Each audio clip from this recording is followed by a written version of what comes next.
Ladies and gentlemen, we welcome you live to episode number 38 right here on the Eastern Observer and the Blackjack Media Group right here on the I-95 Sports Network on Zingo Television Channel 198. We cannot thank you enough for joining us here on this Friday evening alongside my guys, Ian Schraier, Rob DeLuca. I'm Joey Jarzynka. We can't thank you enough for joining us here for 38 episodes. 38 episodes in, fellas. That's really weird to say. We've done 38 of these. You guys have been a part of almost 10, I think, which is another milestone. We're now hitting the double-digit mark for you guys. Really, really cool. And how has the last week been for you two? It's really been 10 episodes already. I can't believe that I started, or at least coming on as a guest on this show, right around the start of the Stanley Cup playoffs now, which were months ago. So is it almost Halloween already? We're going to blink. Thanksgiving's going to be here. It's incredible how fast it's going by. You ain't kidding.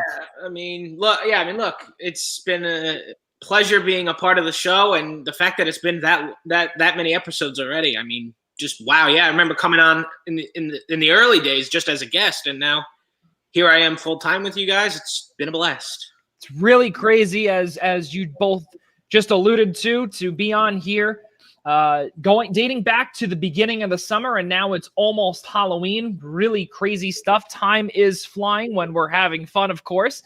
And again, every Friday we do this. For those that are just tuning in for the first time, this is the Eastern Observer's flagship podcast, and we cannot thank you all enough for being a part of this. So the introduction song that everyone heard is the Dirty Little Hipster, presented to you by Black Cats NYC. Andrew Giordano, our good friend, his brand new single called Dirty Little Hipster. It is available on Apple Music, Deezer, YouTube, SoundCloud, Amazon Music, Google Play, Pandora, and Spotify, and pretty much wherever music is sold and listened to. So please take a peek at Dirty Little Hipster, Black Cats NYC, a really, really fantastic group. Also, one more thing, guys.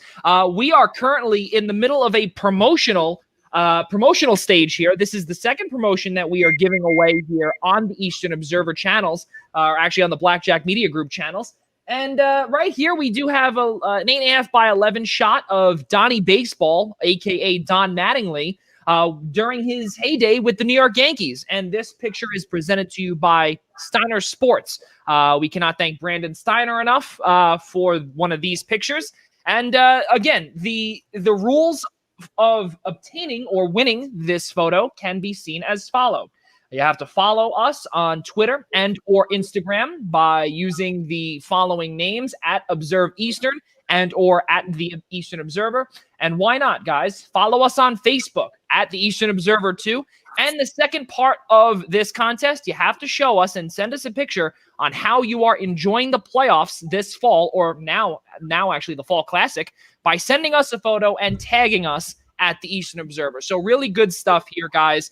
And again, there has not been a lot going on this week, but there has been a few things going on in the world of baseball. Obviously, World Series games 1 and 2 are now behind us, and it's an even split 1-1. And Blake Snell, guys, I heard a statistic about, I think it was during game 2 when he was pitching, and innings 1 through 3, Blake Snell has I think a 1.45 ERA this season during 2020. And from innings 5 and onward, it is over 7. And we were seeing it where he needed to come out and Kevin Cash needed to make a change. We're seeing more and more teams go the analytic route, and we're seeing now that the Rays can compete with the Dodgers. We saw it in game number 2. Kevin Kiermaier, he is the one there. Randy Arozarena. Again, this team cannot be joked around with. This team is really, really good and can compete for the city's second world championship in less than a couple of months, guys. It's actually been a relatively even series. I know Rob, after game 1, was getting real excited about LA after Clayton Kershaw had the start that he did. But if you look at it statistically, the numbers are strikingly similar. I think through the first 2 games of this World Series, LA is batting .227, Tampa Bay is batting .234. with runners in scoring position. I think in game one, the Dodgers were 5 for 14 and the Rays were 2 for 6. And then in game two, both teams couldn't get a hit with runners in scoring position. So it's been a relatively even series. I'm really excited for game 3 tonight. I don't think we could have asked for a better pitching matchup. You've got one of the hottest postseason pitchers going for the Rays and Charlie Morton against the ace of the LA Dodgers and Walker Buehler. It's going to be a lot of fun tonight.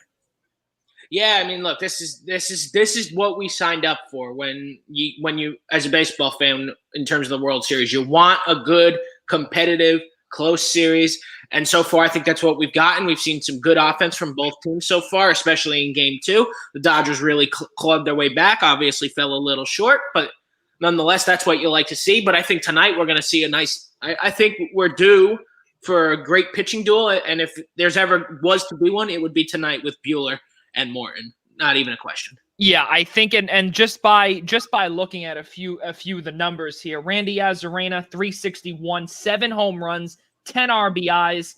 He is clearly right now the leader of this offense. But then, guys, at coming in clutch, his average does not show it, but Brandon Lau has really come in clutch. 3 home runs, 5 RBIs. G-Man Choi as well, Manuel Margot, and who had a lot of familiarity when they played with in the ALCS and the division series in San Diego, where he formerly played. But then you also look at the LA Dodgers too. And again, it is depth down the lineup. Austin Barnes doing his thing. And also, let's not forget, I really don't want to only say Barnes, because we have to look at the big guns. Mookie Betts, Corey Seager, and Corey Seager, what he has done since tearing his ACL a couple of years ago. Having the elbow and having Tommy John surgery, not tearing his ACL. He had the elbow issue. And really, he has come back, and he has come back really at a strong pace. And we knew Mookie Betts was going to be big this whole series, this whole season, because they signed him to that 12-year, $350 million deal. No surprise there. You're paying this man so much money, he's expected to do it. But some people kind of gave up on Corey Seager, and I really do believe that he can be he could potentially win the MVP if LA comes away with their first world title in over 35 years, I believe. I think Corey Seager has the second or third best odds actually right now. I think it might even be second best odds in Vegas right now to be named the World Series MVP. I think only behind Mookie Betts at this point. But going back to your point with regards to Tampa Bay, you're right. Arozarena really carried the Rays through every series in the postseason that they've played in thus far. And how about the fact he's only hitting 167 so far in the World Series? The Rays have been waiting and waiting. Arozarena and Choi were the clear-cut offensive juggernauts for the Rays in those first couple of series. But in the World Series, they've needed players like Brandon Lau and Manny Margot to get going. Margot's hitting 429. Lau had a 2-home-run game in game 2. So they're starting to get contributions from the areas that we weren't seeing in the ALDS, weren't seeing in the ALCS. So the fact that they're getting these contributions from other places really takes a lot more of the pressure off guys like Arozarena, or even on LA side like Cody Bellinger. I think Bellinger's only hitting 147. Thankfully, their lineup is so potent. They also have other guys that can pick them up. So these teams are even though on paper LA's got the better lineup, they're so comparable right now. Not only are they so comparable, fellas, but also what's really crazy. I saw a graphic not too long ago. I think it was right after the Rays won game 2, and they showed the whole team, the whole Tampa Bay Rays team, that makes nearly $30 million prorated for this year. And then they showed a picture of Clayton Kershaw and Mookie Betts thrown to each other. And those two and the whole Tampa Bay Rays team makes the even amount for this year. And only 2 players for the Los Angeles Dodgers make nearly $30 million just this year prorated. It is really admirable. It is remarkable. And this is something else, guys, that I wanted to bring up here, because I heard something actually from a good friend of mine, or an old friend, excuse me. I don't want to say good now, but if you're watching, you know why. An old friend of mine, Jake Asman, actually, really, really good kid. And he actually spoke about how Billy Beane, obviously there is Moneyball, okay? And we've seen the magic that Billy Beane has pulled with Oakland. But the funny thing that they forget to mention all the time is that they've only won, the Oakland Athletics, that is, have only won 2 playoff series since 1997. So we look now at Tampa Bay, and we have seen since 2008, this is now their second World Series appearance in 12 years. Why is Tampa Bay not getting a movie? Why is Tampa Bay not able to get the notoriety that Oakland has? And I personally agree with Jake here, where, for those that do not know who he is, he's on SB Nation down in Houston, nationally televised, simulcasted with ESPN and Syosset native out here on Long Island. But he brought up that good point, and I wanted to bring it up to you guys and see what you thought on that, because we have seen so much success with Tampa Bay on guys that have been passed up left and right. And again, going back to that graphic, when you make a mere $30 million for the whole team, as opposed to just Mookie and Clayton Kershaw, you're doing something right down in Tampa. Yeah, I mean, look, it's interesting, but at the same time, I guess you have to kind of look at it in terms of just is Tampa Bay really a big baseball market? I mean, let's be real. They also, when it comes to a division rival game, they're out-ratioed by Yankee fans, Red Sox fans. They're out-ratioed by everybody. Yeah, literally everybody. It's not pretty when your own fans aren't showing up to support you.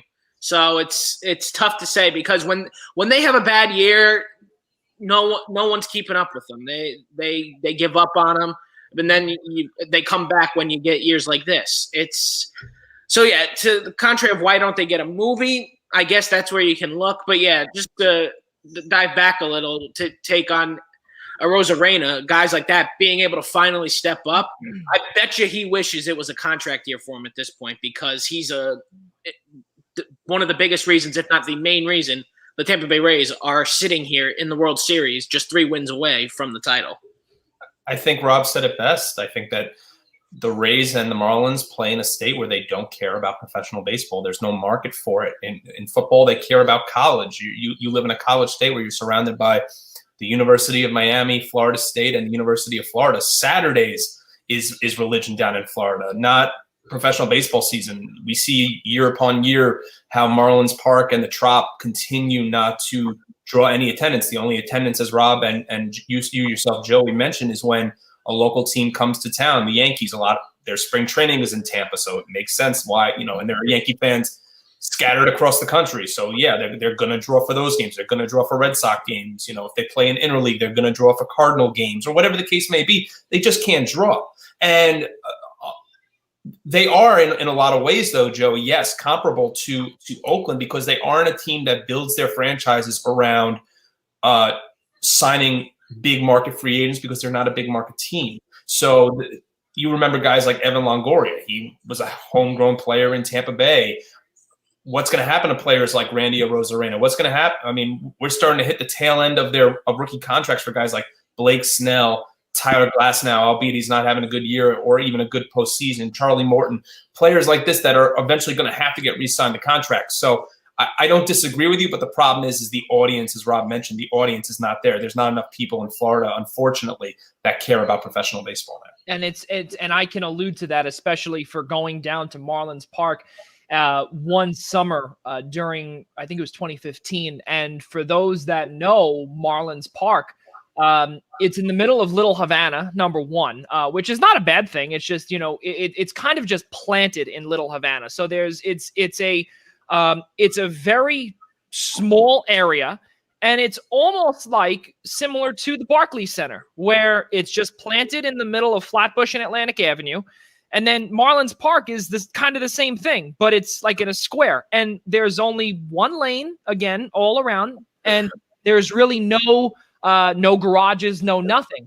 And I remember we saw Clayton Kershaw, and it was against the Dodgers, and a majority of those fans were Dodger fans. And it's really a shame because, again, this Tampa Bay team and even the Miami Marlins too, I wouldn't be surprised, and I really wish Don Mattingly would be the National League Manager of the Year, what he has done with the Marlins. I think he absolutely is. I think I don't remember the exact I don't remember. Did he get it? No, not yet. You're talking? No, they didn't announce it, but I don't see how he doesn't. Yeah. So like I said, I personally believe that he will get it. He should get it, and if he doesn't, then it's a sham.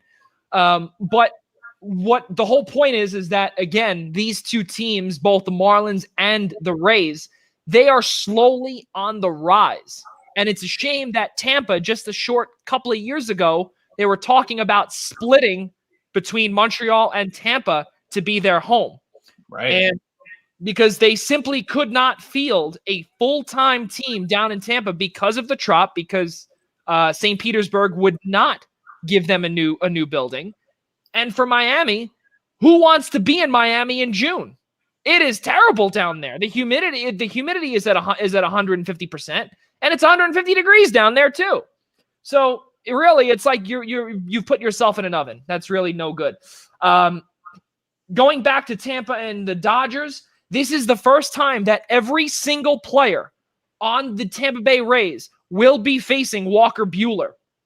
There are also 7 total players on the LA Dodgers roster that have faced Charlie Morton. When? Well, we have to remember that Charlie Morton was a Houston Astro not too long ago. Austin Barnes, Cody Bellinger, Kike Hernandez, Jock Peterson, Corey Seager, Chris Taylor, Justin Turner have all faced Charlie Morton, and not a single one of those guys mentioned have a home run or an RBI against Charlie Morton. Little bit of fun fact there for everybody, but the best one in just 2 at-bats doesn't really count is Kike Hernandez at 500 batting average. Again, really doesn't matter at that point because of that. Corey Seager is also batting 0. He's over 5 against Charlie Morton lifetime. So crazy stuff. Let's come back closer to home, fellas, and let's look towards Ian Schreier's New York Mets. Now, there is some talk here that because of some financial disparities and some, let's call it, not honest things going on, and some legal things going on, that's probably the better word, with Steve Cohen, that there could potentially be some roadblocks for him to officially acquire the New York Mets. I believe that actually was wiped away just earlier with Major League Baseball, but there is still one more hurdle, fellas, and that is now New York City's Mayor Bill de Blasio, who now potentially has the right to say no to the transaction. Mets fans all around the world, tell us your thoughts in the comments. Tell us, please, comment, like, subscribe, follow us on Facebook. Put it on there. We want to hear what you think. But we have a fan that is a host of this show, and that is Ian Schreier. So let's hear it from the horse's mouth, right from himself. Let's hear it, Ian. So the legalese of the agreement that was set back in 2006 between the Mets and Citi Field said that the city, or I guess the mayor in this case of the city, Bill de Blasio, can deny transfer of the Mets, of the franchise and the stadium to another owner if they have been found guilty of a felony. Steve Cohen has never actually been found guilty of a felony. He was reportedly involved with an insider trading scheme going on at his hedge fund at the time, SAC Capital Advisors, but he has never himself been convicted of a crime. So they don't have. So to me, when I think of the case of maybe Bill de Blasio telling the Mets no, telling Steve Cohen no, and the Wilpons retaining ownership of the team and having to go through the buying process all over again, is I think, do we really want to? I think there's going to be so many hoops that they're going to have to jump through in terms of the legal matters of it all. This is going to go right to court, even if de Blasio tells the Wilpons and tells ownership that they can't sell to Steve Cohen, because he's never been found guilty of a crime. So based on what it says contractually, they can't, on those grounds alone, they can try. They'll go to court, they'll probably lose, but they can't, based on those contractual words, not allow transfer of the team to Steve Cohen. Aside from that, there's a pretty big pandemic going on in our country, and especially in New York right now, and especially surrounding New York City. So I would hope and think that what's happening with the number of deaths and the number of cases that we've had in this country, in the world, in the last 7-8 months, is a little more paramount than the sale of a baseball franchise, at least right now. That's fair. Yeah, absolutely. And it's very funny because it's not even funny. It's just, it really is the truth. And now I want to look at the fact that Jerry Reinsdorf, the owner of the Chicago White Sox and the Chicago Bulls, guys, Rob DeLuca, I want to start with you first.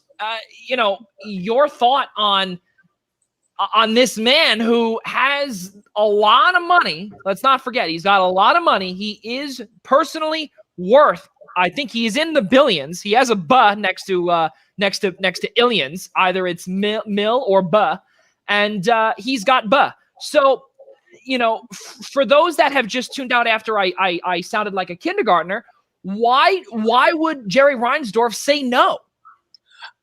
I mean, I just don't understand why he's getting himself involved here. But look, the best way I can go off of knowing Jerry Reinsdorf, it's a sad way to do it, but it's the only way I personally can do it, is going off how he was described in The Last Dance. So, and he was obviously portrayed very poorly by Michael Jordan and company, that nobody seemed to like him. And you just got to wonder, like, why, what is he doing? Trying to, like, does he want some sort of, I'm sure Ian can answer this better than I can, just does he want the Mets instead? Does he want to throw his hat into the ring? Like, no. Then if not, I don't personally understand the point. No, I don't. I'll jump off of Rob's point. The situation is actually twofold. A, Jerry Reinsdorf actually has a personal friendship with Alex Rodriguez. That's A. B, the other part of it is he actually lobbied because of the insider trading scheme against Steve Cohen's potential bid for the Dodgers in 2012. So there's the two primary reasons. Most importantly, I don't even think it goes back to the insider trading scheme right now with respect to the purchase of the Mets, as it does relate more to Alex Rodriguez. 95% of the MLB ownership committee, now it still has to go before all the owners, but 95% of the MLB ownership committee has come forth and said, yes, we approve the sale. Reinsdorf was the only no out of that entire committee. Fred Wilpon has the Wilpons, the Katzes have a very strong and deep tie to the league dating back to when Bud Selig was commissioner of baseball. They have, despite the fact how infuriated Mets fans have been over the way that they've owned the team since the Bernie Madoff scandal and the way that they haven't spent money like a big market franchise, they have always been in the good graces of the league office. And now Andy Martino has continued, who's a baseball beat reporter for SNY, has reported that this is still going to have to go through de Blasio. But everything that I've been reading and everything that I've been seeing has really led to the fact it doesn't seem like this is going to get held up, because of what I've heard is that if Fred Wilpon wants to sell this team, Fred Wilpon's going to sell this team to who he wants to and when he wants to. So I don't think that there's anything at this point right now holding this up other than maybe Bill de Blasio. But based on what I said before with regards to the the legalese of the agreement back in 2006, Steve Cohen was never convicted of a crime. He was never found as a felon. Yes, his hedge fund was involved, but he was never convicted himself. So you could take that to court, but there's nothing to show that Steve Cohen was the one that was individually found guilty. Not being found guilty for Steve Cohen, that's a positive for all Mets fans, especially because he is personally worth $14.6 billion, where for those that do not know, he is a lifelong New York Mets fan, number one. Number two, there's a lot of talk where potentially the New York Mets could be bringing in marquee free agents for the first time since ever.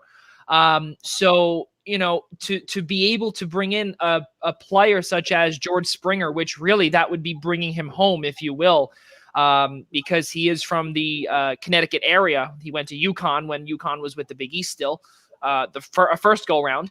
And then also JT Realmuto, he's not really going far. If he were to come to the Mets, there's a lot of talk where he could be signing with the Yankees. So could be a borough battle, if you will. So we will have to see what happens. And there was also some talk where Reinsdorf could potentially be trying to convince other owners to try and hop aboard with him in denying this sale. We'll have to see.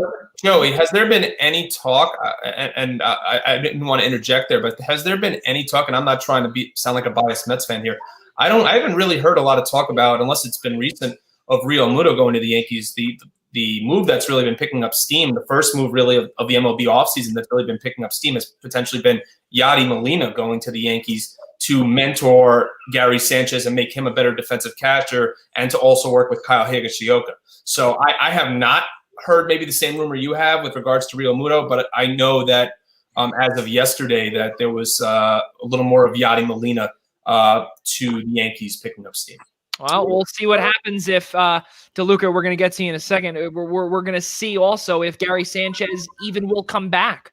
Kyle Higashioka won the job, essentially, in the postseason. We will see how much Gary Sanchez will cost next year, and we'll see if they even want him back. Is it a whole nother project that this Yankees franchise wants to deal with? Rob DeLuca, your thoughts moving forward before we have a couple of breaking news skits.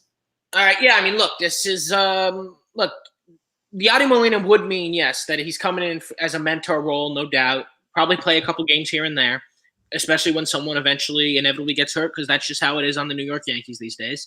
And but signing JT Realmuto would mean that's it for Gary Sanchez. He'd be gone. He'd be done. Higashioka would be backing up Realmuto at that point, because like you said, Kyle Higashioka did very good. He certainly hit his way to the job. He can hit better. He can block the ball very well. The only thing he doesn't have that Gary Sanchez does is the arm.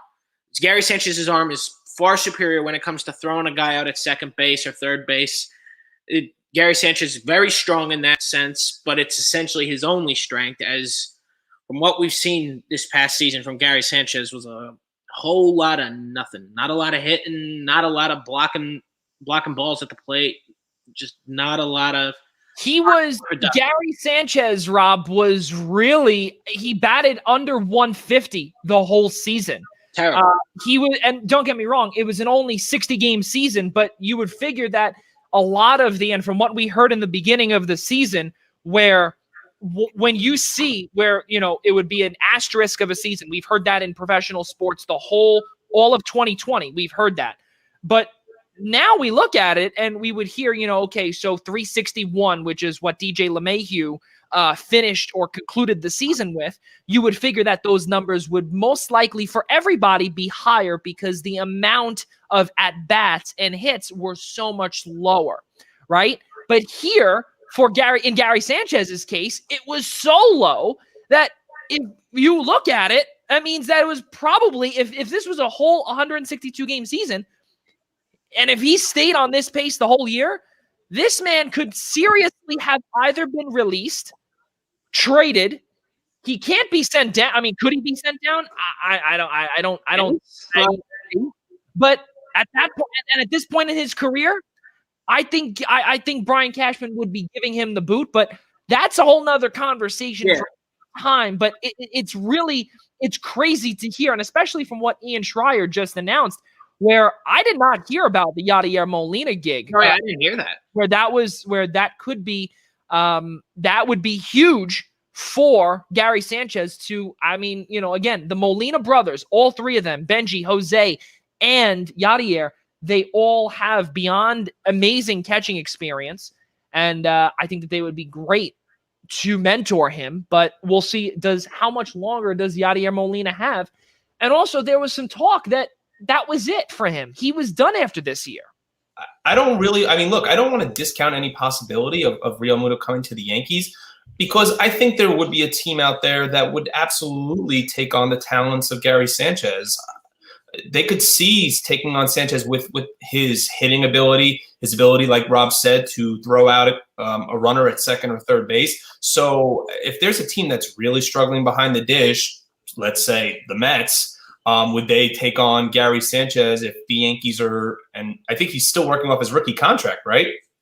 Yes. So yes. Yeah. So, at that point, you're really not asking the Yankees to eat much. So, and even though Steve Cohen says he's going to come in here and spend money, you really wouldn't have to, you really would be upgrading that position at a much smaller premium. But I mean, I know the Mets are certainly in on Real Muto. I know they don't want to give him the number of years and the amount of money. I think he's asking for somewhere in the realm of 8 years, up to $200 and something million, which is outrageous. But listen, he's the best. He's the best catcher in the game right now in terms of being, in terms of having all the tools that you need to have a dependable backstop back there. Look, the Mets have not had a dependable backstop who can hit the ball and play the position and do what he needs to do back there since Paul LaDuca. I mean, for the Mets, it's always been a plug and play in that position. Guys like Brian Schneider and Hank White, I don't know, Henry Blanco. I always remember him as Hank White. Rod Barajas. Like I'm going up and down the list of Josh Tolle, Mike Nicholas. Like I mean, I'm going back 10 years now, 10 plus years of just Mets catchers because they just have never invested into finding the right guy to put back there since LaDuca left. Yeah, I mean, you had Piazza, you had LaDuca. Who's come since? I mean, they were hoping Wilson Ramos would kind of refine his Washington form. Very, very solid last year. Not so great this year. So, and he's a free agent. So I'm not so sure I'm ready to re-sign him so quickly. If they can sign Muto to a deal, they need somebody back there that's dependable, and he provides that. Yeah, it's.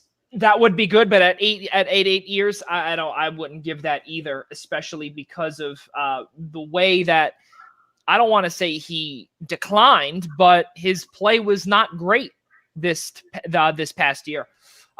Guys, breaking news from Andy Martino of SNY. He had recently announced about an hour ago that the mayor's office, that City Hall, is evaluating the sale of the New York Mets to Steve Cohen. So we will get you that news.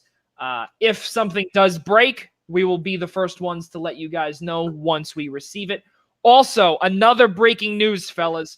Antonio Brown is quote unquote very close to signing in Tampa Bay.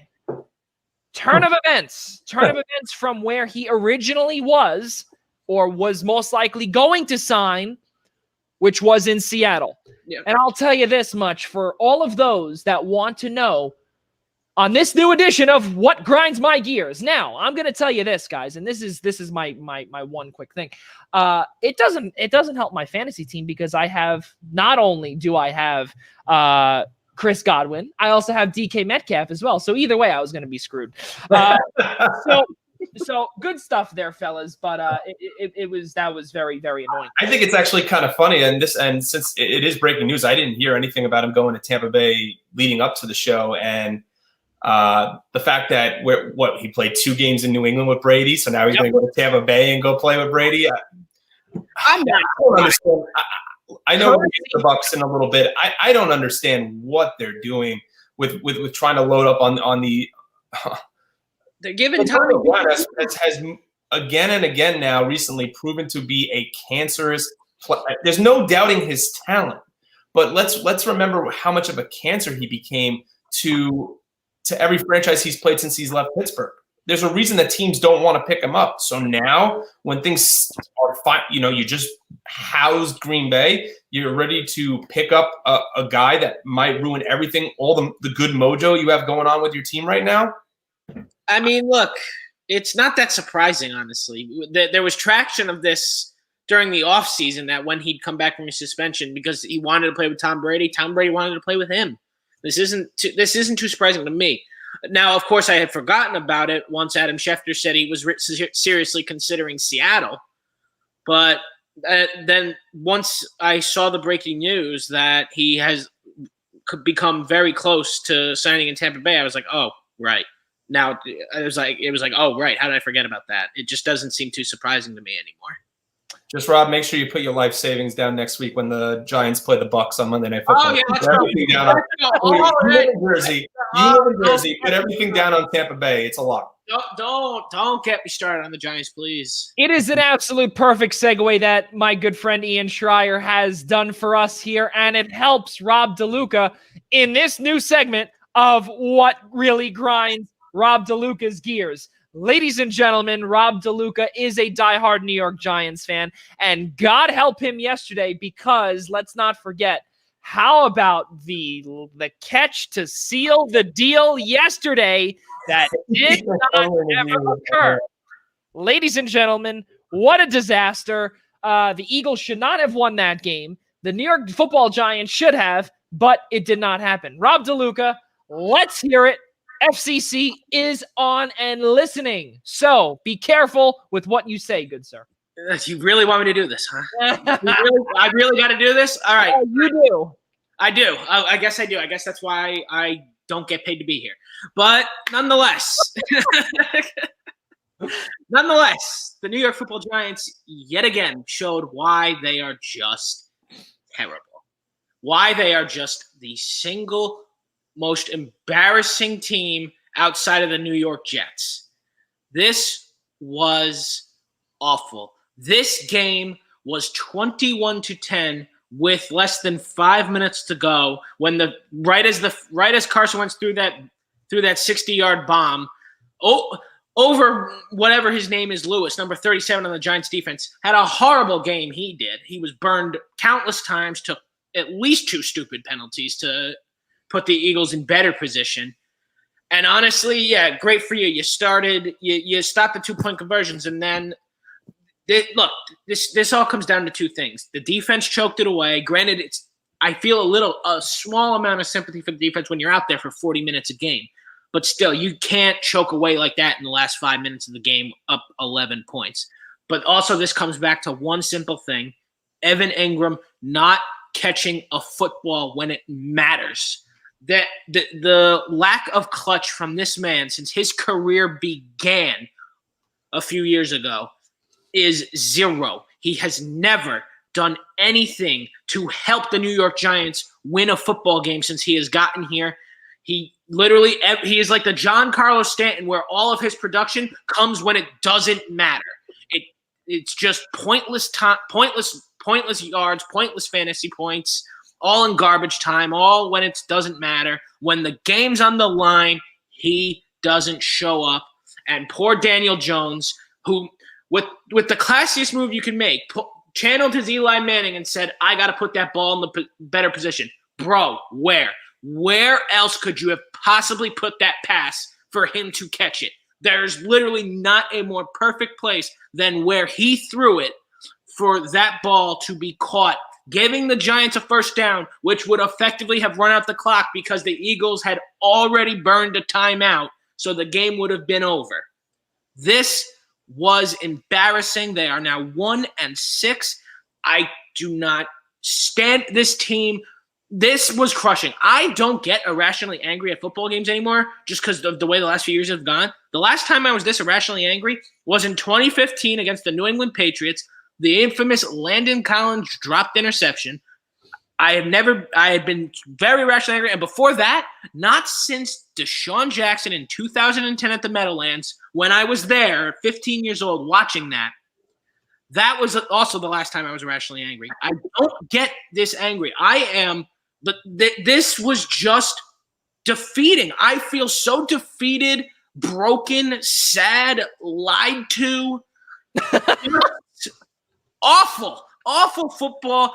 And the fact that the Giants made a trade sending Marcus Golden back to Arizona for a 6th-round pick, I cannot believe the Maras are allowing this stupid man in Dave Gettleman to run the trade deadline when we all know he's getting fired when the season's over. If you know that's going to happen, do not let him run this. Don't let him sell the players. Let someone that's going to be around next year run it.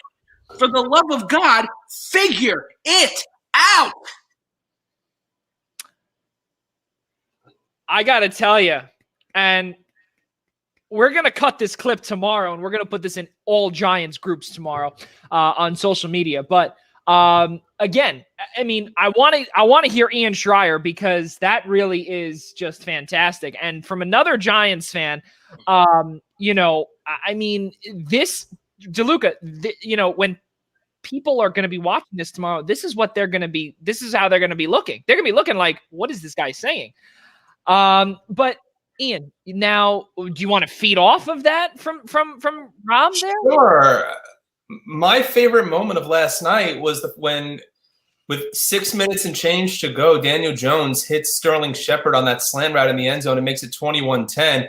And everyone on Twitter is celebrating prematurely as if the Eagles have never broken our hearts like this, or the Giants, I should say, have blown a lead late against the Eagles, and the Eagles have subsequently broken our hearts multiple times. This team can never seem to win in Philly. This team could be up by 4 touchdowns with 2 minutes left. They'd still find a way to lose the game. It's an annual tradition when the Giants lose to both the Cowboys and the Eagles, because I think I saw a stat that they have not combined 15 losses, I believe it is, to the Cowboys and the Eagles. Neither of them since 2016. Yeah, which means they have not beaten the Cowboys or the Eagles. They're 2 biggest division rivals in 4 years, which means the only team you're beating were the now defunct Redskins transitioning into the Washington football team. Oh, that's great. So basically, as a last place franchise. Look, at 21-10, I was not celebrating. I had seen this movie I was still scared. I had seen this movie before, and watching Wentz go down the field, play after play. I remember I texted Rob and I texted you, Joey, and I said, Eagles are winning this game by 3. You can book it. 24-21 is going to be the final score of this game. Yeah, they apparently we saw it at the second miracle at the Meadowlands, where the Giants were up 31-10 and they give up that pass up the seam to Brent Sell to make it 31-17. Don't recover the ensuing onside kick, makes it 31. You just knew everything was coming apart at the seams. Lincoln Financial Field continues to be an absolute house of horrors for this Giants franchise. They can't win there.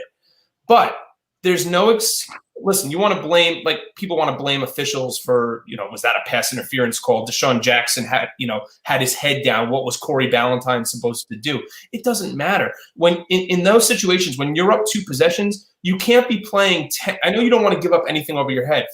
And I'm even talking about the possession that made it 21-17. This team continues. And yes, Rob, I have the greatest sympathy for the Giants defense, because that has been such a bright spot when I was expecting that to be even worse than the Giants offense. Yeah.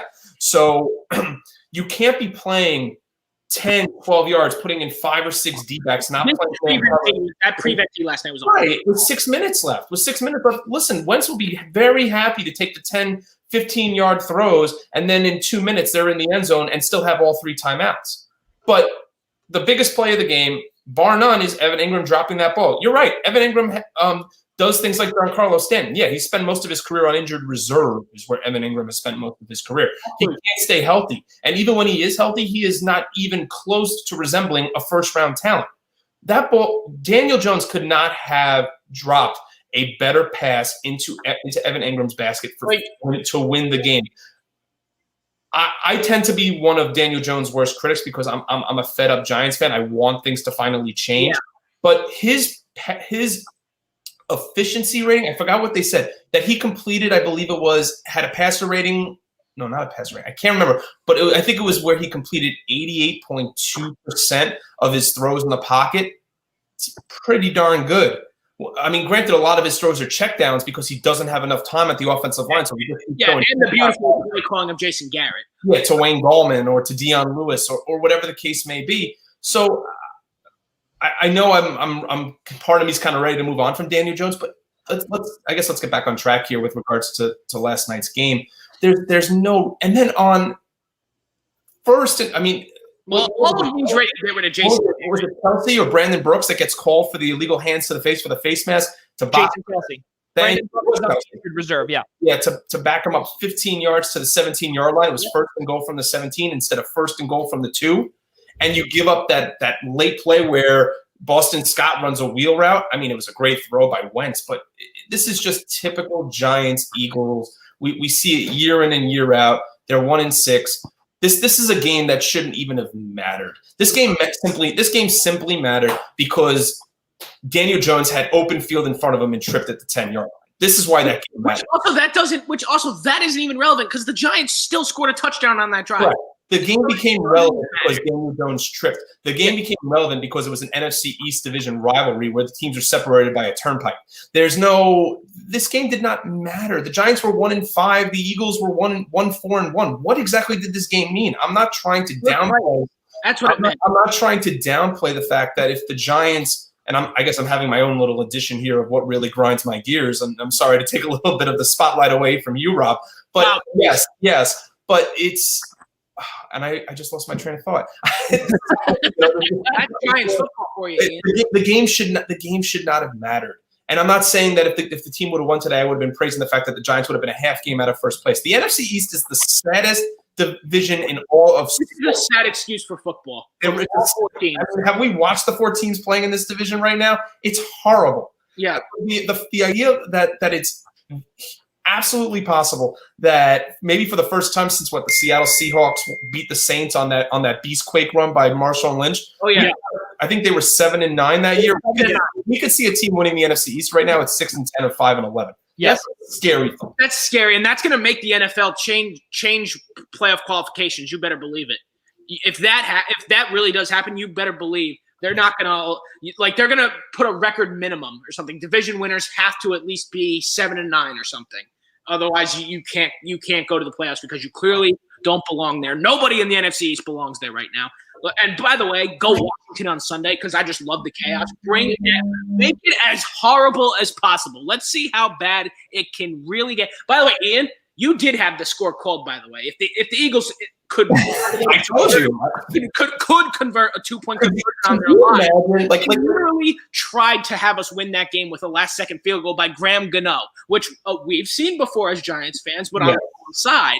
But the Eagles literally tried to have us win that game because they can't convert a 2-point conversion to save their lives. They're allowing us to run up the field with our quarterback run 80 yards. Nobody wanted to win that football game, it seemed. And yet the Giants still find a way to blow it in 5 minutes. I mean, can you see how sad it might be a team like for, I don't know, the New Orleans Saints as like a 5 seed or whoever's the second place team, the Bucks or the Saints, to come out of the NFC South is going to go to Dallas or Philly to go play some team that is 2 or 3 games under 500. That's horrible. I mean, look, Joe Buck's going to be dancing all over the place. Fox is going to be dancing all over the place if they get a chance of Drew Brees or Tom Brady playing in Dallas on a wild card game. But let's talk about how sad that really is. I mean, hey, send the fans home crying. Send the fans that can now go to Dallas and Philly home crying. Better for me anyway. On the flip side, fellas, as you guys have taken up all the time to talk about the Giants, the Eagles are now 17-4 let me rephrase that. From 2010 to 2019, the Eagles were 16-4 in 20 total games between one another. And 2 of those losses, guys, I was there for. 2 of them. And one of them being the one that Rob actually had sent us yesterday, being the 42-7 loss. That was Andy Reid. Garbage time in a garbage year for both teams. The Giants missed the playoffs because the Bears didn't win their game, which would have sent us in the wild card. That essentially that eliminated not only the Eagles. Well, the Eagles were 4-12 anyway that year, but that was it for head coach Andy Reid. And then I remember 2013, 15-7. I'll never forget that. I remember when I was at that game at the Link. That was a horrendous. That was the same year that Nick Foles threw 7 touchdowns, and that was Miracle Nick, round number 1. Fellas, yesterday on the Eagles side of things, there was more injuries to note. Deshaun Jackson goes down. What a shocker. He goes down yet again with this time most likely a high ankle sprain. There is a possibility that he could have surgery. Now they're saying that he most likely does not, which is a positive for Eagles fans. But at this point, it doesn't really matter. Why? Because the Eagles have not really had to worry about their wide receiving core. That's a joke. They now have Travis Fulgham to really have their eyes on. They now have Fulgham as their new number 1 wide receiver. They have John Hightower, J.J. Arcega-Whiteside, who is an absolute disaster. But again, when you have Fulgham, and also let's not forget Greg Ward as well. So Deshaun was really there as a decoy. He could not stay healthy, and he was just 2 minutes away from staying healthy. 2 minutes away. How about the cool little fact, Joey? And I just wanted to drop this in there while you were talking about Fulgham and Ward. How about the fact that the no Ertz, no Goddard, And the Eagles' two best receivers right now were both undrafted free agents. Correct. Yeah, and I think that really is amazing. And that just shows not only for the Giants, that shows for every single football team. All 31 teams have to look at that, and they have to say, regardless of them being 2-4-1, it's next man up. And even though the Eagles have an absolute disaster, or not only an absolute disaster of a season, you have to look at the injuries that have played, that have gone into account with this. The whole offensive line is decimated. Jason Peters is on the injured reserve, designated to return. Brandon Brooks tore his ACL. Tore his ACL in training camp. He's gone. In addition to Lane Johnson having a bum ankle, he now has an MCL sprain, most likely will be put on the injured reserve as well. Jack Driscoll, backup tackle, is most likely going to be put on the injured reserve as well, designated to return. Guys that are just going down this depth chart, they are pulling guys off the street. And again, against the New York Giants, it doesn't matter who it is an NFL team that the Eagles are playing against, and kudos to them for not having the aforementioned Zach Ertz, Dallas Goedert, Alshon Jeffrey, who really I should not have even uttered out of my mouth because he really is a non-factor and has been a non-factor since Super Bowl 52. And really the defense, guys, is something that that really has to be cheered upon, because they can only do so much with an offense that is basically none. It doesn't exist. So the defense has been standing tall for the most part, but the offense simply cannot get it done. I think we are past the let's blame Carson Wentz train. Joy, I was just going to drop this question to you. So since he just had 350 yards now, so does this pretty much end the whole, oh my God, Carson Wentz is terrible type thing now? Is he back? Is Carson Wentz back? Carson Wentz is not back. Carson Wentz is not back because yesterday we saw a throw directly into the hands of James Bradbury that was really a throw that could be avoided. It's a lot of these mental mistakes that continue to plague Carson Wentz, and that really is not a good thing for the Eagles' future. I do got to say, Joey, have him beat someone other than the Giants or the Washington football team. Wait, they didn't even do that. Right, and that's the issue, is that they couldn't do that. They also had in that game, we did not see in week number 1 anyone by the names of Jason Huntley, Corey Clement. We did not see Jalen Hurts in that game because he was also a scratch. Richard Rodgers, I think he was the third tight end there. John Hightower did not play. Boston Scott, he barely got any touches in week 1. So again, it's very Hakeem Butler, Jason Huntley. These guys are undrafted. These guys are just guys that they're pulling off the street. I don't think the blame right this second, as Carson Wentz is beginning to find a rhythm with Fulgham, with Greg Ward, who, let's not forget, last year was Greg Ward's breakout year. We thought he was a flash in the pan. Turns out he's not. He's finding a lot of chemistry with Rodgers, who was targeted 8 times yesterday. 11 targets for Fulgham, 5 for Scott, 6 for Ward, 5 for Deshaun Jackson before he went down. So again, that's the reason why also, Rob, that I would not say that it is time to look the other way with Carson Wentz, because the guys that I had just named, that's still, again, that he's very comfortable with those guys. But now, because the continuous injuries, the continuous changes, he needs to get comfortable with the guys such as John Hightower, J.J. Arcega-Whiteside, who is an absolute draft bust, number 1.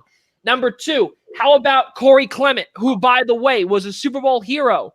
He got 1 target, 1 reception for 12 yards, done. Hakeem Butler, Jason Huntley. Where's Jalen Reagor right now, too? He's still hurt, torn UCL or torn ligament in his thumb. The cast has come off today, according to NBC Sports Philadelphia, so they could be having him back after the bye week, most likely week 10. We'll see what happens there, but again, a lot to be a lot to be happy with. Just kidding. There's absolutely nothing to be happy with. Move it. No, and that's in all seriousness. No, there's nothing. You can't be happy as an NFC East team right now. Like, how can you be proud of being in first place right now? Can you really? Like, can you actually be like Ian? Can you actually be proud of first place in this division? No. Like, for either of you? No, Absolutely not. I mean, what the leading teams in this division both have 2 wins. Yeah. I mean, you look at the Cowboys; they are a sieve defensively. They are banged up in the linebacking area. They lost Van Der Esch and Lee. They can't stop a nosebleed right now. And Andy Dalton is not. The Eagles' offensive line is in shambles. The Giants can't seem to do anything right offensively or stop anybody when it counts. And then Washington, who is starting to put it together defensively, has no idea what they're doing at the most important position in the game. So, no, there's nothing to be proud about. No, there's nothing to be proud of as well. Something else, too, again, the Eagles are trying to plug holes in everywhere, and yet this is something that I have to say really grinds my gears here, fellas, is the pure fact that we have heard numerous rumblings that Howie Roseman, general manager of the Philadelphia Eagles, is out to be a buyer. Nobody in their right mind of the NFC East should be a buyer right now. Except for maybe Jerry Jones buying a new quarterback, because Andy Dalton is not in his prime anymore. And if he wants to get the Cowboys back on track and make a serious playoff run, he better go find somebody different. Because who's out there right now? What are the Cowboys going to go call Joe Douglas and trade for Sam Darnold? Like, don't put anything past Jerry Jones. Someone's still got to come out of that division. So they're all playing still. I mean, it's scary to say at what 2-4-1 and what 1-5, 1-6. Like that. The fact that division is still in reach for the Giants and Washington. It's a scary thought. But these teams are still playing for division titles. Even if they finish 6-10 and win the division, they're still playing for their job. And they're still division champs. Right. And they're getting a home game. They're getting a home game in the playoffs. Granted, it might not matter as much for the Giants or football team if they win, because they don't have their fans are not allowed. But granted, that could always change at a moment's notice. But you just never know. Nothing to be proud of at all. Nothing to look forward to. Eagles will be down $60 million or below, or they will be over the cap $60 million. Really, really tough stuff. We'll see what happens. There's not really anything good to discuss there. So let's keep moving forward where we went back to, or we'll go back to the breaking news that we broke earlier from Ian Rappaport from the NFL Network, who, by the way, had his suspension reinstated from the NFL Network. So that's really good to see Rap Sheet back. Tampa Bay, they put a hurting on Green Bay last week, guys, and now they just signed Antonio Brown for the next couple of weeks. His suspension will be effectively over come week number 8. And then by week 9, I believe, week 8 is their bye week for Tampa. And then week number 9 is when he will be eligible to return. Is Tampa Bay finally coming through? And is Tom Brady finding out who his receivers are? Is he finding out who Ronald Jones is? Is he getting or finally starting to feel comfortable in Tampa Bay?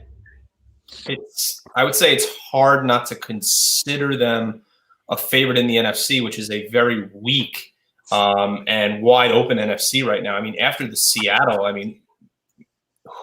especially after Tampa Bay just put an absolute hurting on the Packers, who do you go to next? I mean, how are the Chicago Bears leading the NFC North right now? That is just mind-boggling to me. I'm not going to harp anymore on the NFC East. We know how much of a disaster that division is.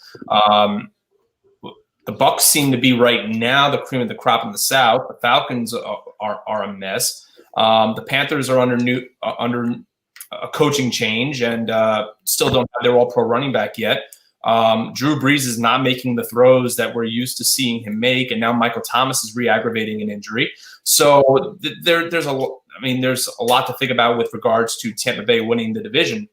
I thought Green Bay was going to finally expose Tampa Bay for the team that they were. I thought coming into that game, they were one of the most overrated teams in football. I expected Rodgers to put up about 4 or 5 touchdowns. I expected the defense to look just hampered down and beaten, and I was wrong. And I mean, I don't know. I mean, I don't want to say that Tampa Bay's for real, because I just think that I guess in theory you could say that, because there isn't a lot of class right now in the NFC. Seattle, Tampa, Green Bay. You know, I mean, I really wouldn't even throw Chicago in that. With even one loss, I still wouldn't put Chicago in that discussion right now. So, sure, let's say that they're for real, but in the NFC, I would not consider them to be a Super Bowl champion by any means. There's just too many other good teams in the AFC, and I'm not even so sure Tampa Bay could get past Seattle at this point. Tampa Bay is also, by the way, before we get to Rob DeLuca, ranked 3rd in team defense. DeLuca, take it away. Yeah, I mean, look, the Tampa Bay Buccaneers are an interesting team, and, you know, I don't know with how bad they were last year, making the moves they have to fool their fans into thinking they have a legitimate shot at anything right now is a little crazy, but at the same time, it's not working. But it's not like they're a powerhouse team either. It does seem like Tom Brady is really connecting along with Chris Godwin, especially after last game. I mean, that seemed like just a game of catch in the backyard at a couple of points in that game. But nonetheless, I think that the signing of Antonio Brown isn't going to change much, really. I don't think it's going to effectively make them better or make them worse. I think he'll be more of a depth role player more than anything, because why would you attempt to break up any of the chemistry that Tom Brady's already built with his current guys by throwing this guy of all people in there? Like, just let him, like, look, Antonio Brown can be a good football player.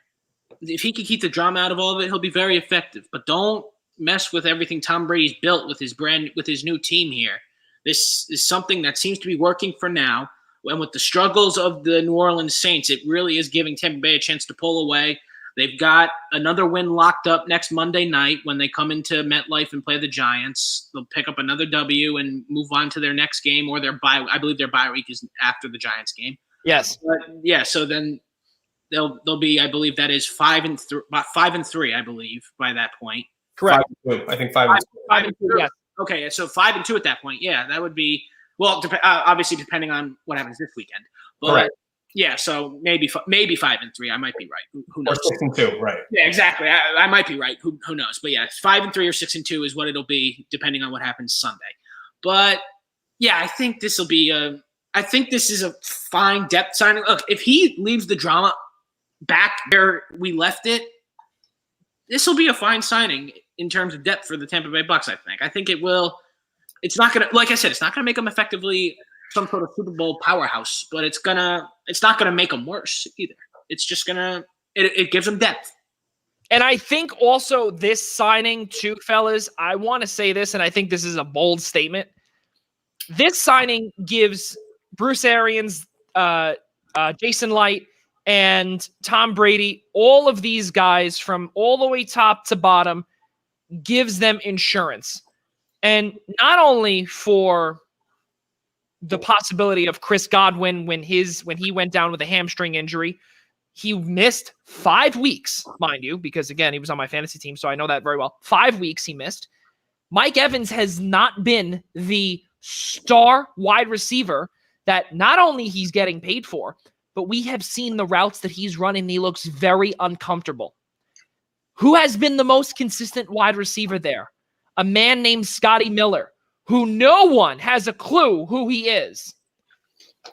Tom Brady has some chemistry with Antonio Brown from last season in the one game that he played for New England. I don't think that this moves the needle on Tampa Bay doing anything, but I do believe that is exactly what DeLuca said. If he can keep the antics and the locker room cancer out of Tampa Bay, he could really be a good depth wide receiver that could potentially be number 4 on that depth chart. He has to work his way to become number 3, guys. The amount of drama that we have seen last year on Hard Knocks to start Okay, back in 2019, he was with the Oakland Raiders. Mike Mayock brought him in from Pittsburgh. Okay, we all remember that. We remember how he didn't want to get his helmet changed with the next gen helmet. We knew about everything with his feet, with the cleats and everything else. There was lots of problems there. And then to make matters worse, then once he was released because he basically berated his general manager, he berated the then Oakland Raiders, he berated John Gruden and his entire team. But then right after that, then he goes to New England, and then he has problems with his moving guys down in Florida. So and then the police are called, and then it becomes domestic disturbance, stuff like this. And as we know in history in the NFL, there is a zero tolerance policy in the NFL. I don't want to say it zero. Let me rephrase that. Zero tolerance is a little far because we've seen Tyreek Hill, Adrian Peterson, all those guys. They're still in the league. It's not zero tolerance, but it's strike one, strike two. Antonio Brown now has another chance to redeem himself. If he screws this up, he should not be brought back into the league. Kareem Hunt is another one. Okay. Kareem Hunt's another one. He was, he did a lot of bad things. Now he's with Cleveland. He was released immediately from Kansas City. Antonio Brown gets another chance. It's not going to mess up chemistry, but there is no doubt in my mind that this signing can be great if Godwin and or Evans go down. Anyone want to conclude that segment? I think Tampa Bay is just loaded with names. Yeah, names with key players like you mentioned, Mike Evans, Chris Godwin, just naming a couple. Rojo has really come into his own as the lead running back. I mean, remember a few weeks ago when we were discussing Leonard Fournette is taking carries away from Ronald Jones, and we've not seen that one bit. The best way to kind of compare, I guess, the Antonio Brown signing is a little bit to the way that they're utilizing Gronk. Like people thought that the Gronk signing was going to be this huge impact signing that was going to take Tom Brady back to the Super Bowl and win him another championship. Well, they're using him as a blocker. He doesn't need Gronk. Gronk is out there more or less as a decoy. Gronk is a 30-something-year-old man with 60-something-year-old legs. Like he's so banged up. He's got nothing left in the tank, pretty much. I mean, he had a nice game a couple weeks ago, but this is the same thing with Antonio Brown. When was the last time he really saw any game action? I mean, he's a freak athlete. There's no question about that. But how much are they really expecting him to contribute this week, the week after? I mean, it's going to take him a few weeks just to get his sea legs going again. Right. Well, that's the whole thing. And that's why I personally believe also that if there is an injury, he will be able to come in. And on top of it, too, he's going to be mainly utilized, in my opinion, down the stretch for a playoff run because he has that experience with Pittsburgh. And on top of it, too, there is possibilities, again, as we've said, that Mike Evans or Chris Godwin, who we have seen miss time this season, if those two go down, who else besides Scotty Miller do you have? You need another decoy out there. You need another type player similar to Rob Gronkowski. You had a two tight end set before OJ Howard went down. Okay. Uh-huh. You had Brait and Howard, and then you had Gronk as that decoy who was mainly the blocker. And let's not forget, guys, we remember in the beginning of the season, which again, time is flying, as we mentioned earlier. That was only 6 weeks ago, week number 1. Okay, where Gronk was, there was some questions about his role down in Tampa. What is he doing? Okay, what is he doing there? He's getting paid $9 million to do what exactly? He's getting paid to block. That's what he's doing because he was used as a decoy when OJ Howard was there. Now we're seeing that, okay, well, Howard's down. He blew out his Achilles. Now he has to be utilized more into the offense. I think that we're going to start seeing and I agree with you, Ian, for sure, that his legs are gone. He should be in WWE, and he should be on the Fox Sports set in Los Angeles. And it's very take him in a second, I'm sure. Oh, well, not only that, but also Carissa Thompson and Terry Bradshaw, they were talking about saying, oh, my God, we miss our coworker. Well, I mean, yeah, and I think maybe deep down he's missing them too. All joking aside, though, he has to be utilized now, and I think that with that Antonio Brown sighting, it only helps, but it does not move the needle, in my opinion. So to answer the question, are they for real? I do not believe so. In the NFC, yes, I believe that they are real. I do believe, though, the Super Bowl champion will be coming out of the AFC once again. I can't disagree with that. Yeah. Guys, something now, actually, another NFC team in absolute shambles, the Minnesota Vikings. My goodness, they acquired Yannick Ngakoue from Jacksonville, okay, in the beginning of the season, just a few days before week number 1. And then all of a sudden, a bombshell comes down from the likes of ESPN's Adam Schefter, where Yannick Ngakoue was traded from Minnesota to Baltimore. Why was he traded? Why did Spielman? Why did Rick Spielman? Excuse me, I was thinking of Chris, his brother. Why did Rick Spielman trade him now, week 7? Well, because let's not forget, they signed him to a 1-year deal worth $12 million. They basically ripped up the franchise tag and said, all right, we're going to sign you to a 1-year deal. See if you could prove it. He hasn't been able to do it. And instead of letting him go for basically nothing, you might as well get some sort of draft capital for him. You got something. I think he's actually done a pretty decent job his 6 games in. I wouldn't say that he lived up to the billing. I think he was put in a tough situation where this team and their defense have been just hampered by injuries. I mean, they're 1-5. I mean, they're not impressive to watch right now, but defensively, they have 6 defensive players right now that are out. Actually, 8 defensive players that are out. 5 of them are on the IR, including your other Pro Bowl star defensive end, Daniel Hunter, who before the season started had a herniated disc in his neck and needs season-ending surgery. So he's done. So they are hampered right now by injury, and you can't blame Minnesota for a guy who is a rental player, 1-year, $12 million deal. You don't know if he's going to re-sign. So, and you know that you're going to right now are very well in the running for a top 5 draft pick. Why not try to accrue more draft capital? I don't think it was a bad move by Minnesota. I think you don't know whether or not you're going to resign this guy. You don't know if he's going to just look for a big contract on the open market at the end of the season. So I think Rick Spielman made the right move and kind of cut bait while he still could, and he didn't get such a bad return. I mean, a 3rd-round pick this year and a conditional 5th. I mean, I would certainly take that 3rd-rounder this year for a guy who's going to be a free agent at the end of the season. Rob DeLuca, your thoughts on now him going back to the AFC? Look, I mean, maybe the change of scenery is something he could use to help himself. Like, yeah, he wasn't having a good year, but then again, was anyone on the Vikings having a good year? No. The Minnesota Vikings, like you said, Joey, are in shambles. And honestly, I don't think a lot of people expected them to be. I certainly didn't. I didn't expect them to be this bad.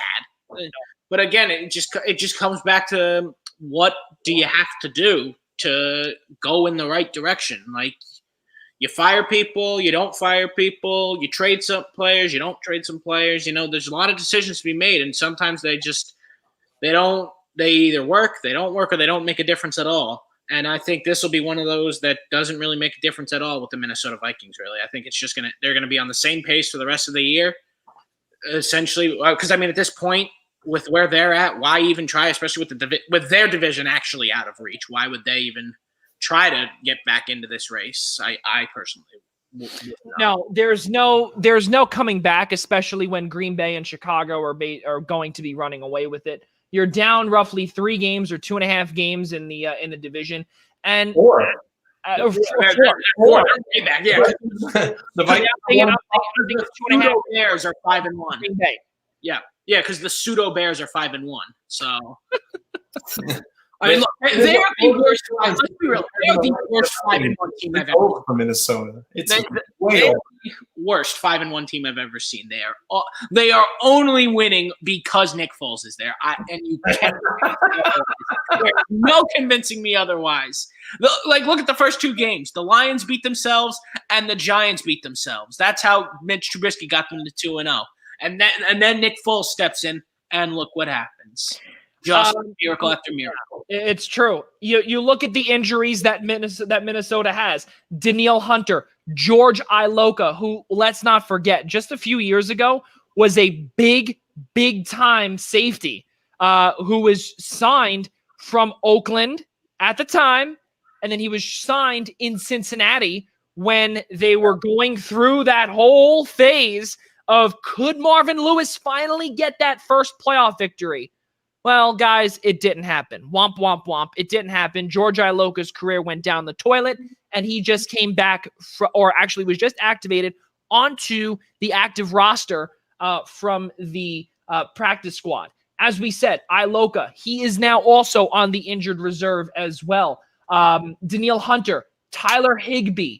Tyler Higbee is an offensive guard as well. Pat Effline as well. He is the starting left guard there. He is no longer active. Excuse me, he's no longer active. And also on season-ending injured reserve, Anthony Barr. Humongous loss in or up the middle, if you will, for the Minnesota defense. So this team, not only, as Rob DeLuca had alluded to, is in shambles at 1-5, they also guaranteed a lot of money to a mediocre quarterback who most people actually called when he was with Washington, and most Washington fans said, hey, that's pretty good. If he wants to get paid elsewhere, that's nice, but we ain't paying him. And Minnesota fans were saying, oh, goody, this could be, we could be put over the top. Stephon Diggs didn't like it. And I warned him. And Mike Zimmer, I don't know if he likes it. He's naturally a defensive coach. I don't know how he gets better. Kevin Stefanski is gone. There is John DeFilippo is gone because he's now in Cleveland with the aforementioned Stefanski. So a lot of question marks around the long-term durability of not only Cousins, but also the roster. And also, I hate to say it, guys, but how about Rick Spielman? Again, he's done such a great job, but I really think that the biggest no-no of a signing and the biggest whoopsie was Kirk Cousins. And to guarantee him all of that money, $84 million to start, and then another, Ian Schraier, I think it was another 30 or 40 million, I think that they had guaranteed him, or 20 or something along those lines. That I don't remember the specifics of the contract. I just remember it was, if not fully, it was close to fully guaranteed. Again, I remember when we first found out about that deal, and I was like, wow. I mean, you know what? He's going to go to a team finally that's going to be a contender every year. That he's going to play with guys like Diggs and Thielen and have the opportunity to finally lead them to a championship. It felt like Kirk Cousins was just always in the wrong city, that he just needed that change of scenery. But that contract was just outrageous for a guy who had shown signs of brilliance and then had shown signs of being in the dumps. That's really the the Kirk Cousins story, more or less. Is there are days he looks great, and there are days that you wonder why they even signed him to that big of a contract. Little tidbit here for everybody here.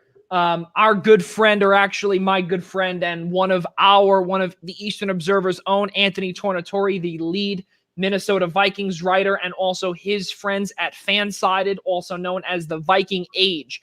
Fansided is a really, really good source for everything sports, whether it be college, high school, professional, etc. And his person actually at Fansided said that during the next 2 seasons, that includes next year, 2021 and 2022. You ready for his cap numbers, fellas? 2021, he will be making from this year $21 million prorated.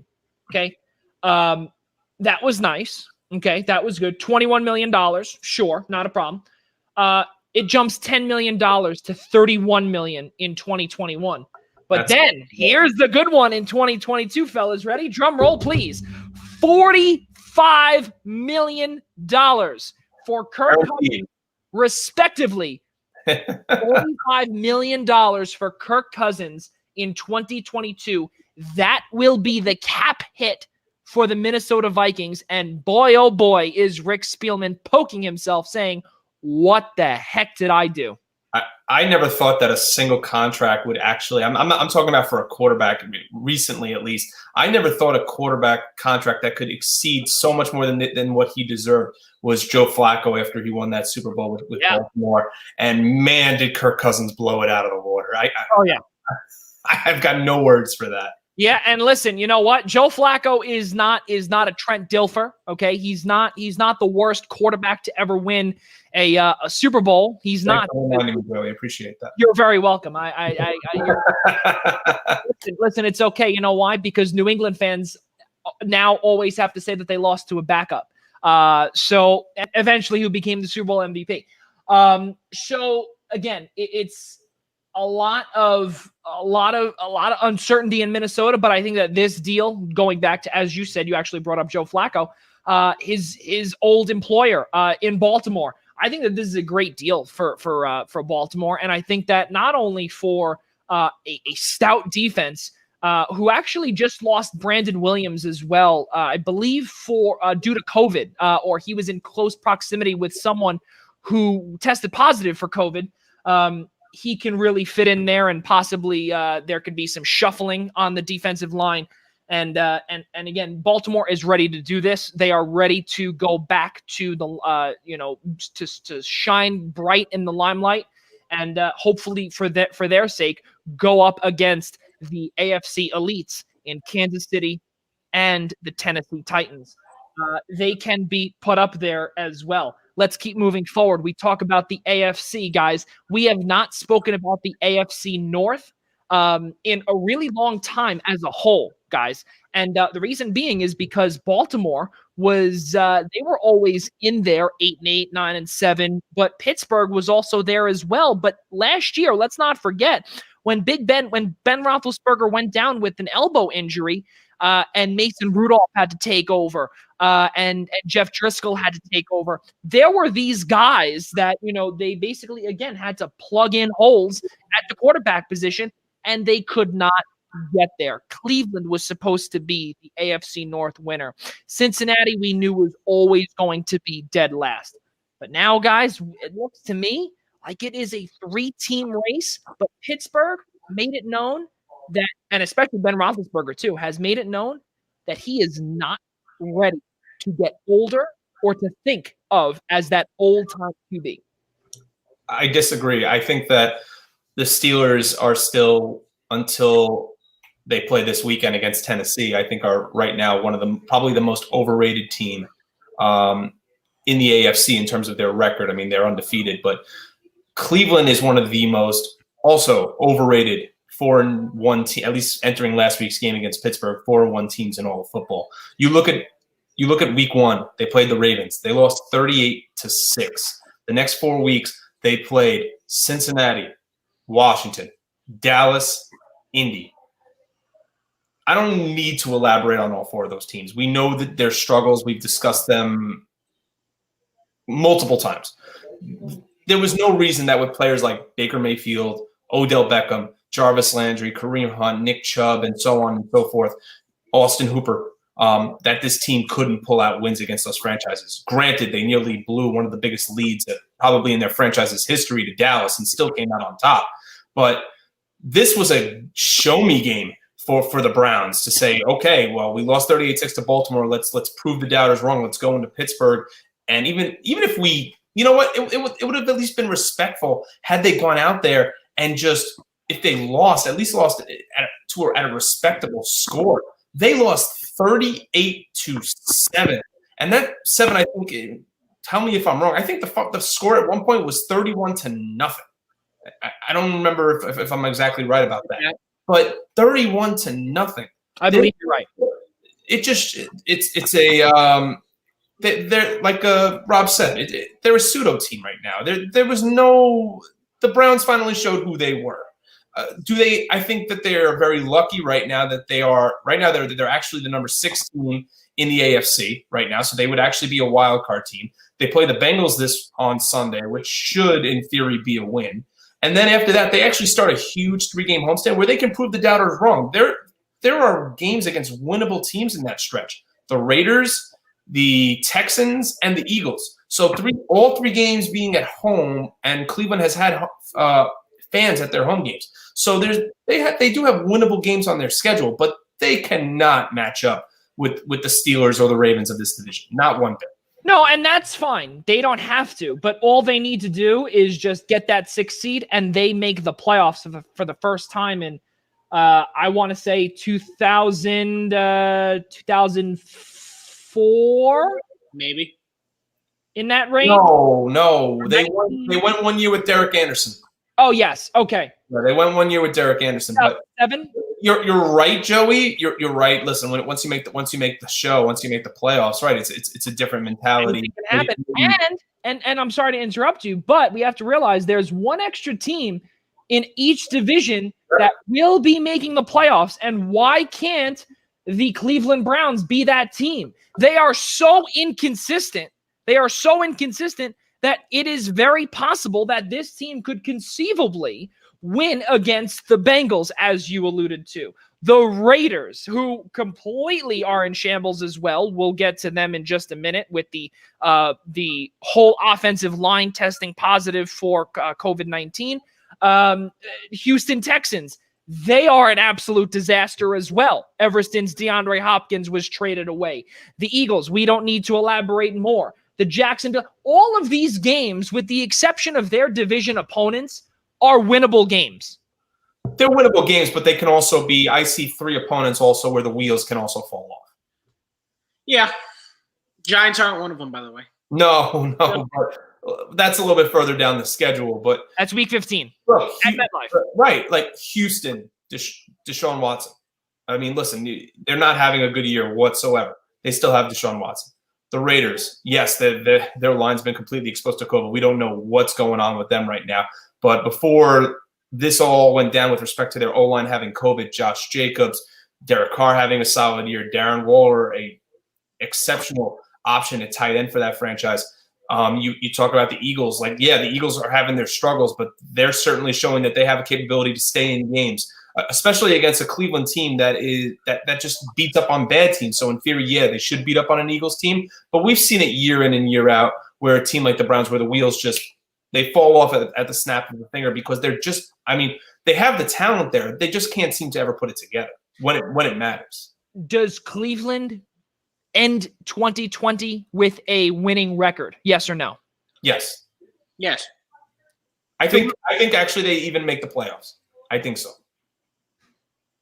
DeLuca, your thoughts on the Cleveland Browns? Yeah, I mean, look, they are definitely overrated. There's no doubting this. There's no ifs, ands, or buts. They've got a real – outside of their division, they've got a real cupcake schedule out there. There are not that many difficult games. There's a reason they're 4-1 because they're just not playing tough opponents, I guess. I mean, maybe you can make an argument for the Colts, but not really. I don't know. The Colts and they beat the Colts by 9. Yeah. They did. I mean, yeah, the Colts, they make you ask questions, but then you're playing on Washington, you're playing Dallas, you play a real team, you play the Steelers, you lose by 30. You play the Ravens, real team, you lose by 30. You know, that's not a good sign. You gotta at least show some sort of hope when you're playing a real opponent here. You know, and when it comes to the powerhouses, like their 2 division opponents, they just flat out didn't show up. So you gotta wonder in these tougher games, not that there are that many, but there are certainly a couple, as Ian mentioned, that there could be some questions, maybe. And I don't know. I do think they'll probably go around 9-7, 10-6 this year, just because of the very weak strength of schedule coming up, and then down the line towards the end of the season. But yeah, it'll be a close. And with the expanded playoff, obviously now 7 teams, and I just it'll be interesting. We've heard also from general manager Andrew Berry as well, who has come out publicly and has said that, there are some defensive adjustments that need to be made in the offseason. And there's no doubt about it, because Olivier Vernon is way past his prime, and he's getting paid too much money from the Browns. From originally that contract was from the Giants, and thank you, Jerry Reese, when he was trying to save his job. Essentially, that didn't happen. But again, there's so many, and a lot of it we see on the defensive side of the ball too. And really also the offense too. There are still blundering questions out there, fellas. Is Baker Mayfield the answer? Is he the answer? Is he still up there where, there's question marks? Odell Beckham, Jarvis Landry, they're both locker room cancers from their respective teams. Miami, the Giants. The Browns are going to have to decide. I mean, he's got one more year left after this. So the Browns, I mean, look, they're in a position right now where they're, for the first time in a long time, they're not going to have a top 5, if not maybe even top 10 draft pick. So, based on how they, how the future looks for the Browns, it seems like it's going to be Baker or bust. I don't think that Baker has done. I think Baker's done probably just enough at this point. If he ends up leading them to the playoffs, he gets his extension this offseason. He doesn't even have to hold out. But I think he's done just enough to make Browns fans feel comfortable, and they've put enough talent around him for him to be successful. And like I said, if it leads to a playoff appearance, like I said, he's not going to have to hold out. Andrew Berry has done a fantastic job replacing, of course, Joe Thomas. Not only Joe Thomas, but also he also has David Njoku. He also has Austin Hooper. He's got a lot of guys that he can rely on, that Baker Mayfield can rely on, and now it just has to come down to, can Mayfield come up with these connections, and can he really lead them to the promised land? Not the promised land yet, but again, he has to come up with that chemistry. And I don't want to keep saying that the shortened OTA season or no preseason had an effect on it. I personally believe it did, but we have to stop with that 7 weeks in. I'm sorry, it does. And regardless of our time in a pandemic, we have to realize that you now have 7 weeks to deal with and to basically be around your teammates. 7 weeks. The first 4 weeks, I will give you a pass. But then the next 3, there's no more excuse. You're getting paid a lot of money to be a professional football player. Play like it. Get in the groove. It does not take that long. It doesn't. Listen, I'm not a professional athlete, so I don't know how long it takes. But from what we've seen out there, not only are the injuries mounting, and there is no doubt about it that has had an impact on not only the pandemic, where everyone's been told to stay inside, but also, again, no OTA off-season program, no preseason games. So everybody is coming in here so banged up. Again, look at the Eagles, look at the Raiders. There could be one positive test and the whole team could be done. So really right now with what the Cleveland Browns have had, in my opinion, there's absolutely no excuse with what's going on there. And I wouldn't be surprised, fellas, if Baker Mayfield, if he crumbles this year, I don't see him getting re-signed. I don't see it. After his rookie contract, I don't see it. And that's what what record do you think the Browns in that case, if things collapse, where do they finish in your opinion? And then 8-8. That still puts you, even at 8-8, that still puts you middle of the road for a draft pick. Who do they want to sign if they end up trying to sign another quarterback if Baker holds out? Or does the 2021 season for the Browns become a complete wash, and then you're starting to look at the next crop of quarterbacks to bring in? It's fair. It's definitely a fair assumption, and especially for next year, there's no, as we said last episode or the episode prior, there are no good quarterbacks out there on the market because we're going to see Jerry Jones franchising his franchise quarterback in Dak Prescott, regardless of the injury. Phillip Rivers, we are now starting to see that it's starting to go downhill. It's been going downhill for a long time for him. And, they thought, Irsay thought that it was a possibility that maybe they could rejuvenate his career with T.Y. Hilton. And unfortunately, for his sake, that could not happen. Fellas, let's keep moving forward here. Let's get into National Hockey League. And this is a part where Rob DeLuca may have a couple of tears in his eyes. And I see he's starting to cry already because the legendary Doc Mike Emmerich has officially retired. And those words I never thought would come out of my mouth at at a young age, where he's only 67, 68 years old. But again, I don't want to say only. There are so many young, talented play-by-play broadcasters, and one that I could think of actually that will most likely be taking his spot, and by the name of John Forsland, will most likely be taking his spot as the number one pairing on NBC Sports for the National Hockey League. Rob DeLuca, you've been listening to Mike Doc Emrick for essentially your entire life. Talk about what not only he meant to you, and he's actually, as Ian actually just dropped in here, he's 74. My goodness, I didn't realize that. Wow, he doesn't look 74. He doesn't sound 74.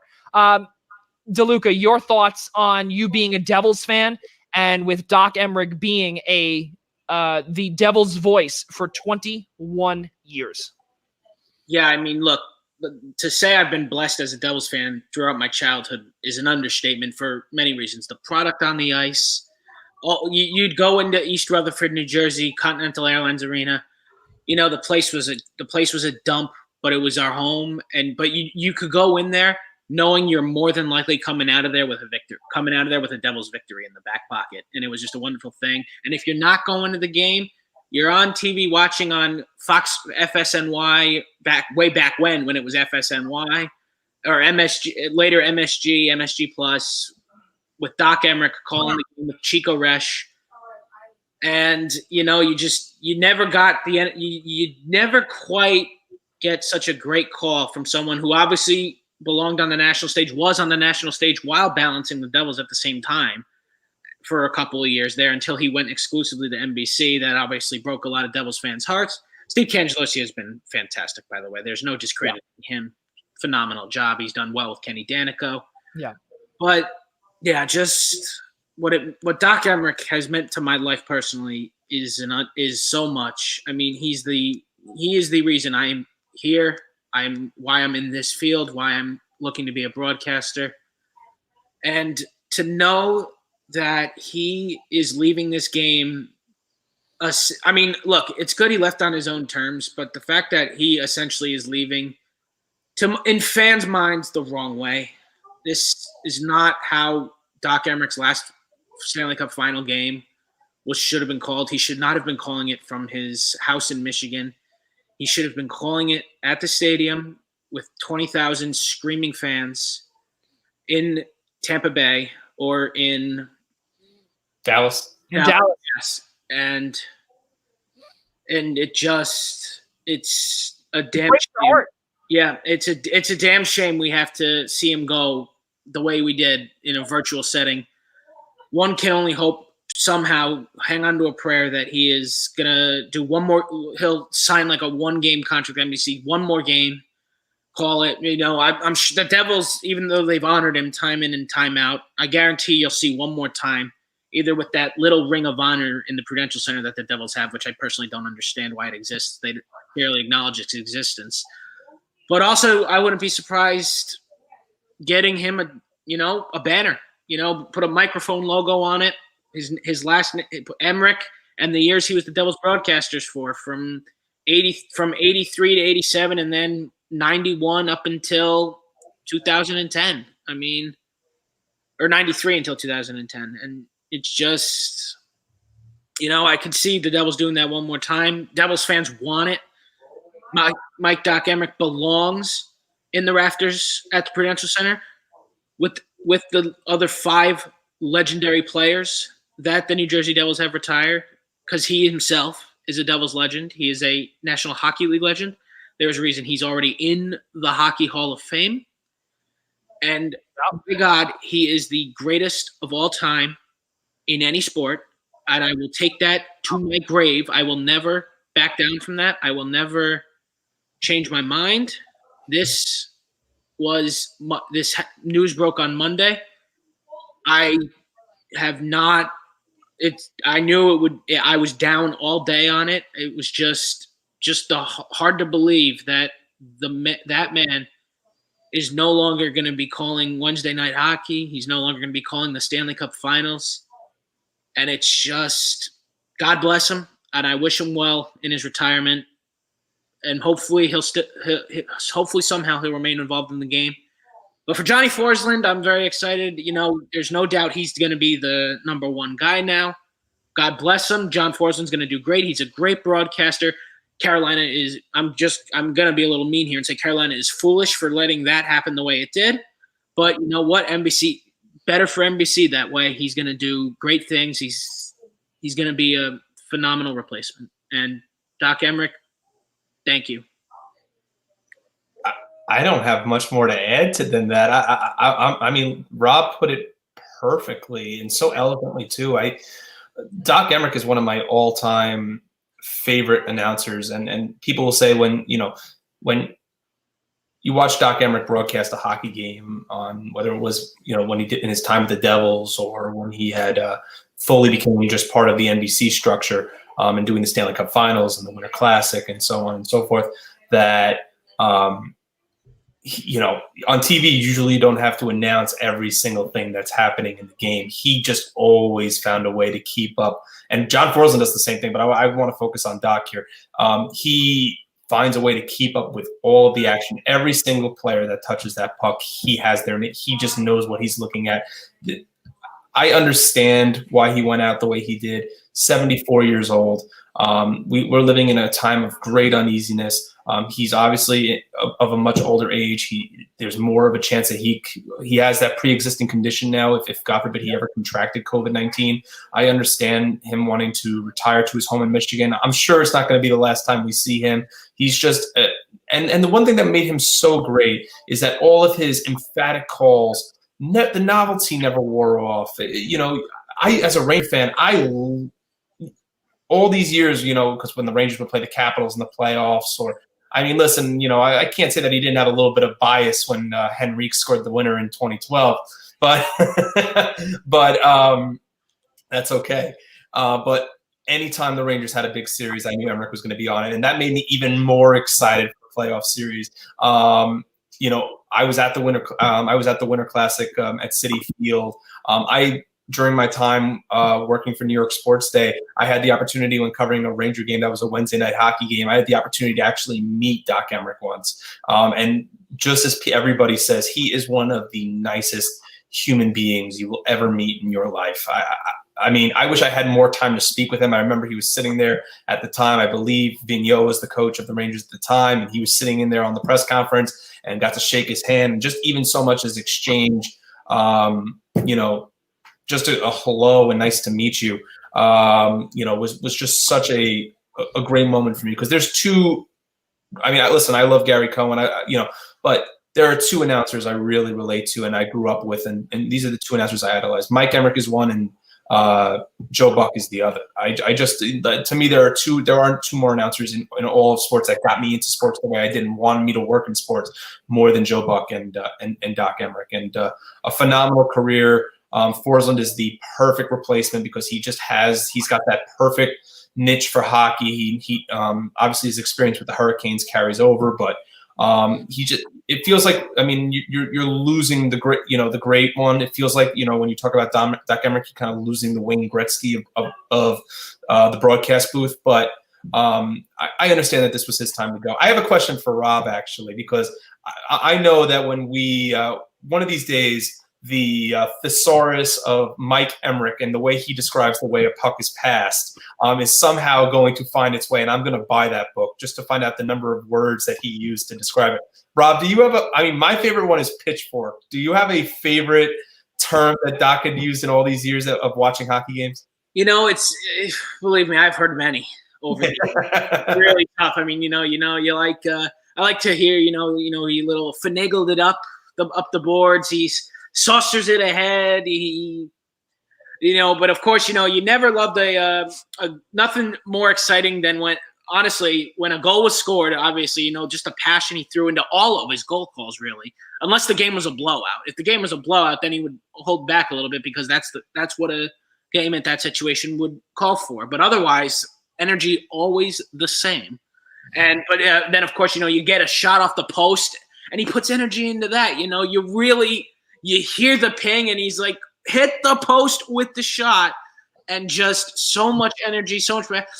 When the goalie makes a great save, my goodness. How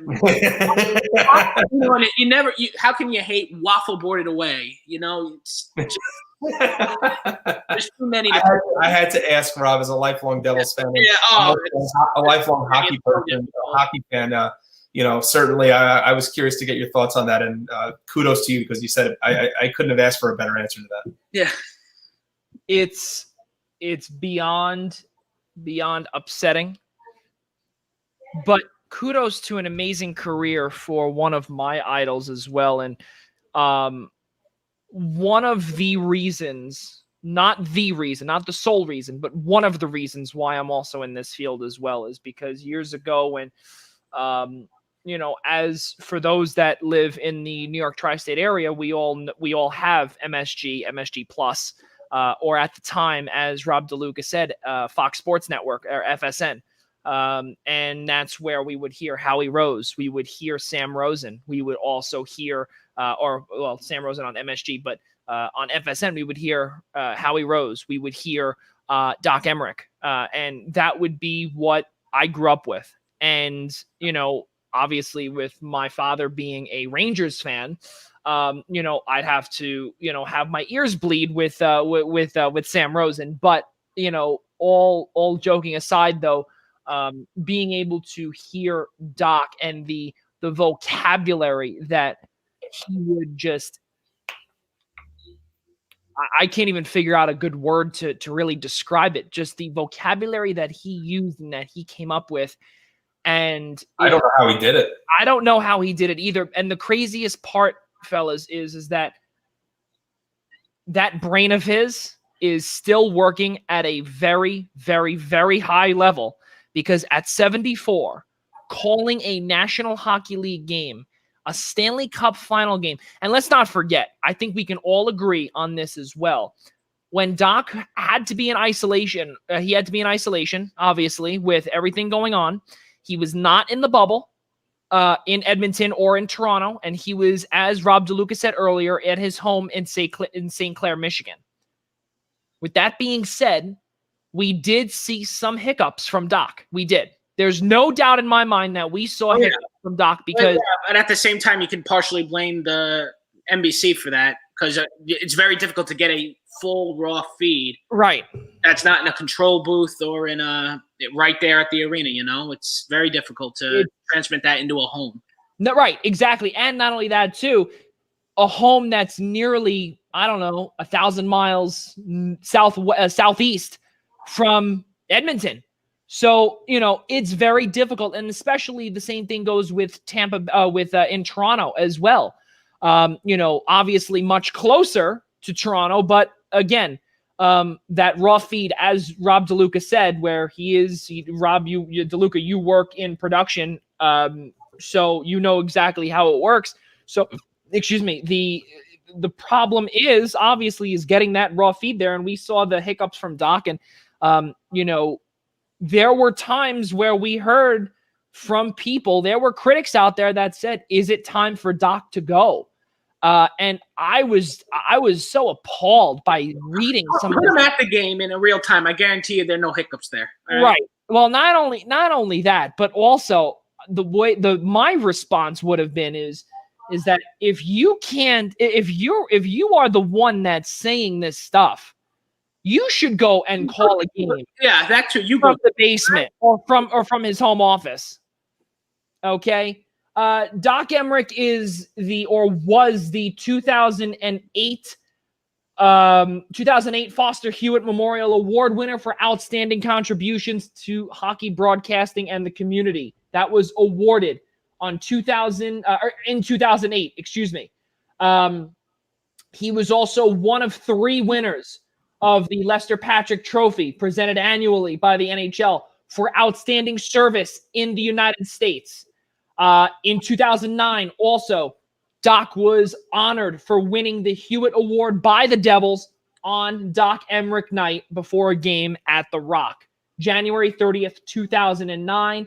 And then not all of a sudden, but in 2014, Sports Illustrated had named Doc its Sports Media Person of the Year. And then just 3 years later in 2017, Doc Emmerich was named Sports Illustrated's greatest sportscaster of all time. There's no doubt in my mind that he is, but I want to move into the next part of this topic, and that is Johnny Forsland, who most likely will be filling the shoes of Mike Doc Emmerich. It is massive shoes to fill, but if there was a single broadcaster that could fill his shoes, it is Johnny Forsland, and especially because of the history that he has had with the Carolina Hurricanes and going back even to the Hartford Whalers as well.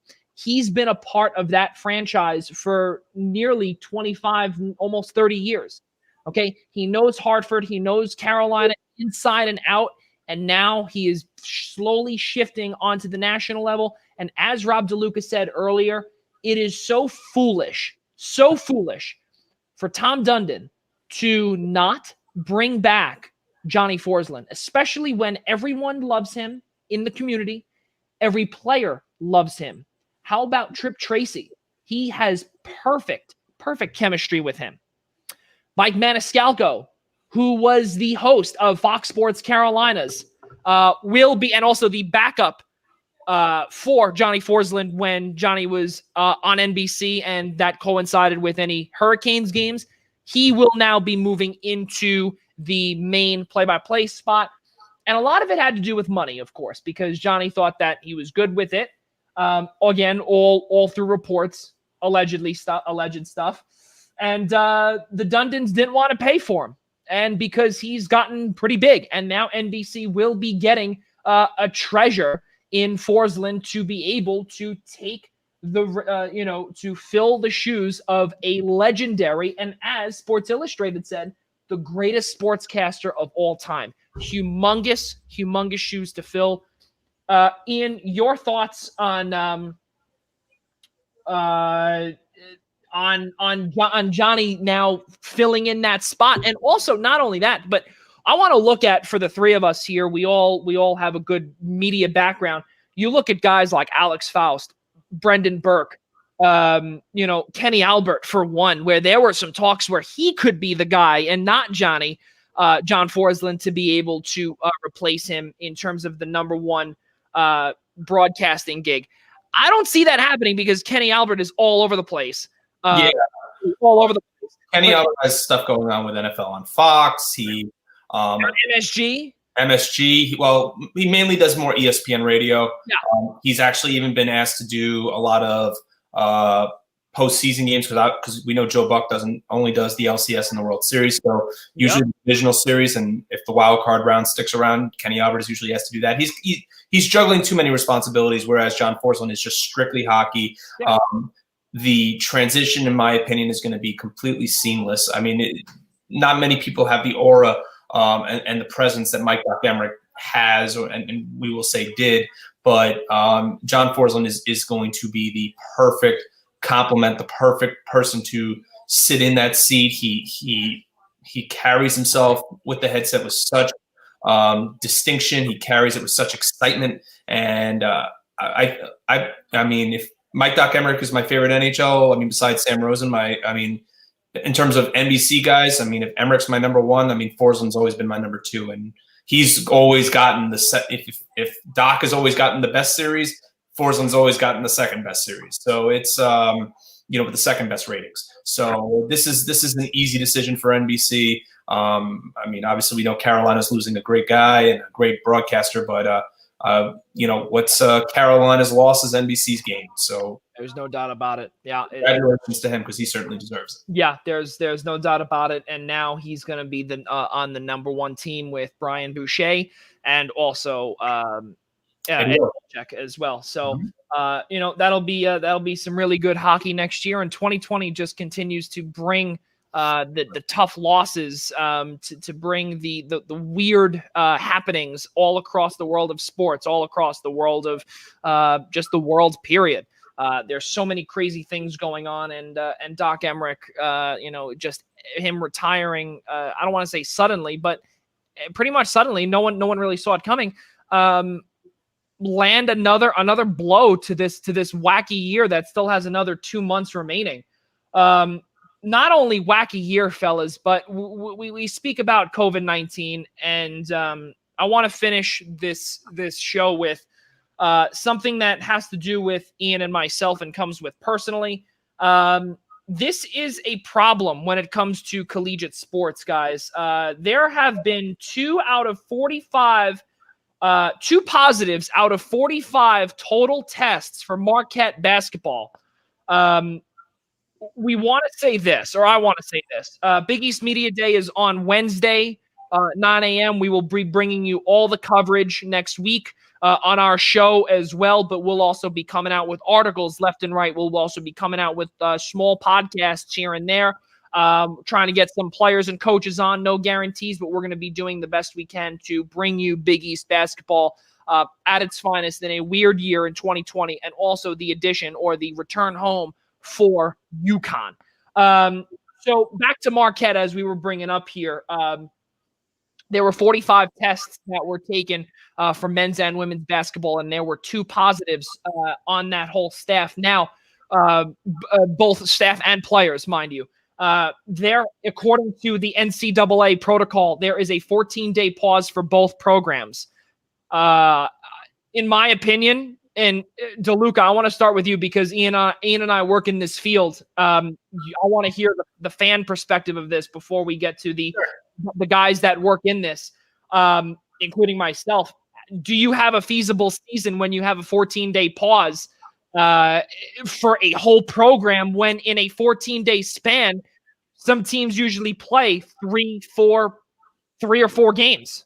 Yeah, I mean, that ain't going to be easy. Look, this is going to be really, really tough without a bubble. We've already seen it in college football. We still don't know if Florida is going to be playing tomorrow. Actually, I think we'd probably know by now. Are they?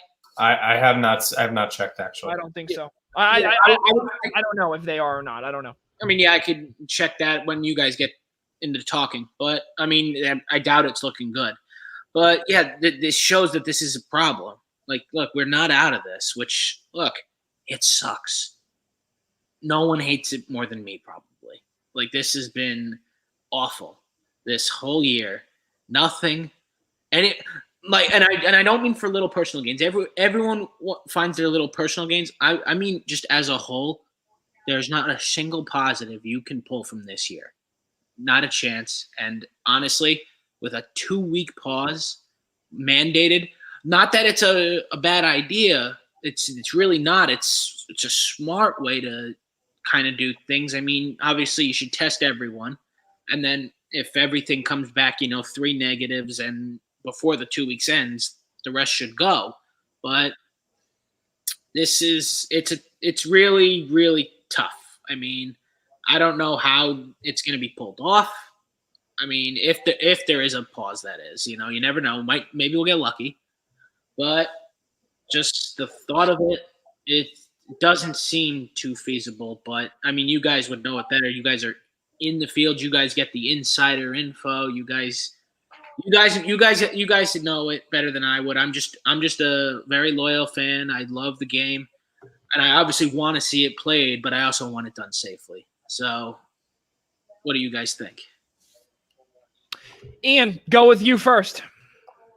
I think that the NCAA is going to do everything in its power, and all the schools are going to do everything in its power to ensure that this goes off without a hitch. I will tell you that from what I have heard, the cost of testing per school to ensure that these student athletes are tested every week is going to cost somewhere in the range of $750,000 per school to get these tests done. We all want these student athletes to get back to what we know and love. We've seen on the Division III, the Division II, and Division III levels, Division III conferences have already started folding up winter sports. Some Division II schools have already put the hammer down and said that they're not playing this winter. The NCAA can't afford to lose the Division I basketball tournament, and I'm not even saying that as a fan. I'm saying it because it's true. They lost a lot of money last year from no March Madness, no College World Series on either side. That's a big chunk of ticket revenue and merchandise and sales and concessions and so on and so forth. And how about television? And I was just about to say it, and the big final piece of it, the TV deal. So that's a huge amount of money that just walked out the door. They need to do everything in their power, and they're going to. I mean, we obviously saw a college football season go off the ground. There's nothing that makes me think that they won't try, and if not, try to beg to see if they can get a college basketball season off the ground.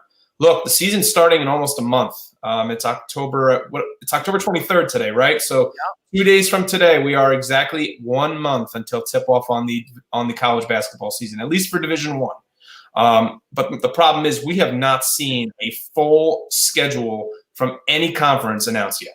Not one.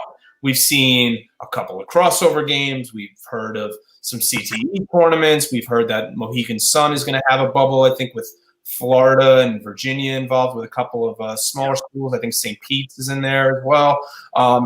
We've seen some things announced, but we have not seen any sort of grand schedule announcement. So it's very concerning. We know why it's concerning. There's a second wave. If it's not already here, it's coming. We have to protect against it. You want to talk about a sport like basketball where players and student athletes are literally, and coaches and are literally sweating on each other. Even at the scorer's table, we are sweating. You're literally sitting elbow to elbow. I know that the chief medical officer from the NCAA, Brian Hainline, he came out with a list of protocols for what every institution needs to follow. There's been discussion of having benches stretch as far down to the baseline and curve so that this way there's enough space between seats. There's chatter about, not even chatter, but legislation that's going to be passed about separating those that are playing the game, those that work the game, into tiers based on possible exposure to COVID-19. If anybody in a couple of those tiers tests positive, they need to quarantine for 2 weeks. So there's a lot that's going into this. And these proper precautions need to be taken. I know it's hard to hear, and I know it was enough of a struggle to bring back college football, even though I wasn't for it, because as we've seen, said yourself, Rob, at the University of Florida, multiple cases of COVID. Last spring at Clemson, multiple cases of COVID among their football team. So we just got to make sure that we're not being reckless about this, because if this happens and we become reckless again, we could be setting college athletics back a lot longer. I mean, we wouldn't have – I'm not even so sure we'd even have a spring at that point. I don't see – if there is no adjustment to the 14-day rule, and exactly what Ian said, where these tests could cost or would cost nearly $750,000 per school, that would roughly eliminate any mid-major. That would eliminate D2, D3, if that's the case. And that would leave the big boys holding the fort. But when you have a team such as Marquette that is, in terms of the big boys, on the lower level of the big boys, and again, the Big East is still nothing to be reckoned with, but in terms of the Power 5 conferences, and then they're like right in the middle, say they're on the bottom tier of that. It is the truth, they are. Marquette has to quarantine for 14 days. If they do not come up with a better solution, there will not be a college basketball season. There will not be a feasible college basketball season, fellas. There will not be anything where television, and exactly what Ian said, collegiate athletics could and will be set back so far that we could see like a doomsday in NCAA, and that would not only affect student athletes, but that would be the worst case scenario that, I hate to say it, everybody that's listening, and to Ian and myself that really work in it, and also Rob DeLuca, who also works for a network that also produces these games as well. So not only would that affect Ian and myself, but that would also affect Rob as well. The worst case scenario is not out of the woods. And I think that as we are starting to see, and I think this Marquette blow of having just 2 positives where you shut down a whole program for 2 weeks. Like I said, and I'll go back to it. If there's no change or if there is no alternate plan that is come up, that is decided on safely, I don't see how a team could play 21, 22 games. I don't see, or you know what? How many non-conference games some schools have? 3, 4. So let's say 24 games, maybe a couple of road games within the state. So 2, so 26. Okay, fine. So you're playing 5 less games. How many less games, guys? What? That's 3 or 4 less games? Usually it's what, 29, 30? Yeah, so you're talking about probably about 5 or 6 less games. I mean, right. Even more at the Division II and Division III levels. Right, exactly. So it is so difficult, and we're starting to see these MTEs that, you know, these schools are joining together, and it's similar. It's like a makeshift bubble almost, but it's so difficult to see what the deal is, and I want to see what we're going to hear on Wednesday from the Big East, because we are going to be hearing from Steve Wojciechowski, the head coach from Marquette, and we are going to see him most likely in isolation because that's where he has to be, as are his players. Let's not forget. Let's look to the more competitive side of things. Sakar Anam is gone. Marcus Howard is gone. The leading scorer, all-time history for Marquette, is gone. The only one that's really left is Theo John. There's a few others that are there that are freshmen, sophomores. This not only we'd love to hear what they have to say and what potentially Jay Wright has to say as well. But once conference season comes about, you're going to be traveling to Wisconsin, to Nebraska, Pennsylvania, New Jersey, New York. Now let's add Connecticut to the mix. That's right, fellas. Connecticut, New Jersey, and Pennsylvania. Those 3 we just heard from Governor Andrew Cuomo just a couple of days ago, that things are rising in those 3 states. You can't lock them down because there's so much ties to the economy there. We won't get into that.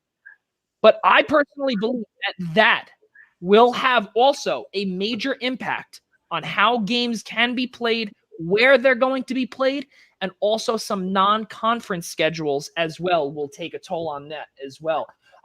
Fellas, just to conclude this show, for our St. John's fans out there, just announced today they will be playing Boston College. They will be playing ACC powerhouse Boston College. The lower end of the powerhouse conference, if you will. I know you didn't just call BC an ACC powerhouse.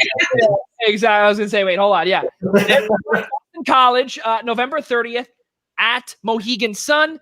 That will most likely conclude their non-conference schedule. That includes LaSalle, Fordham.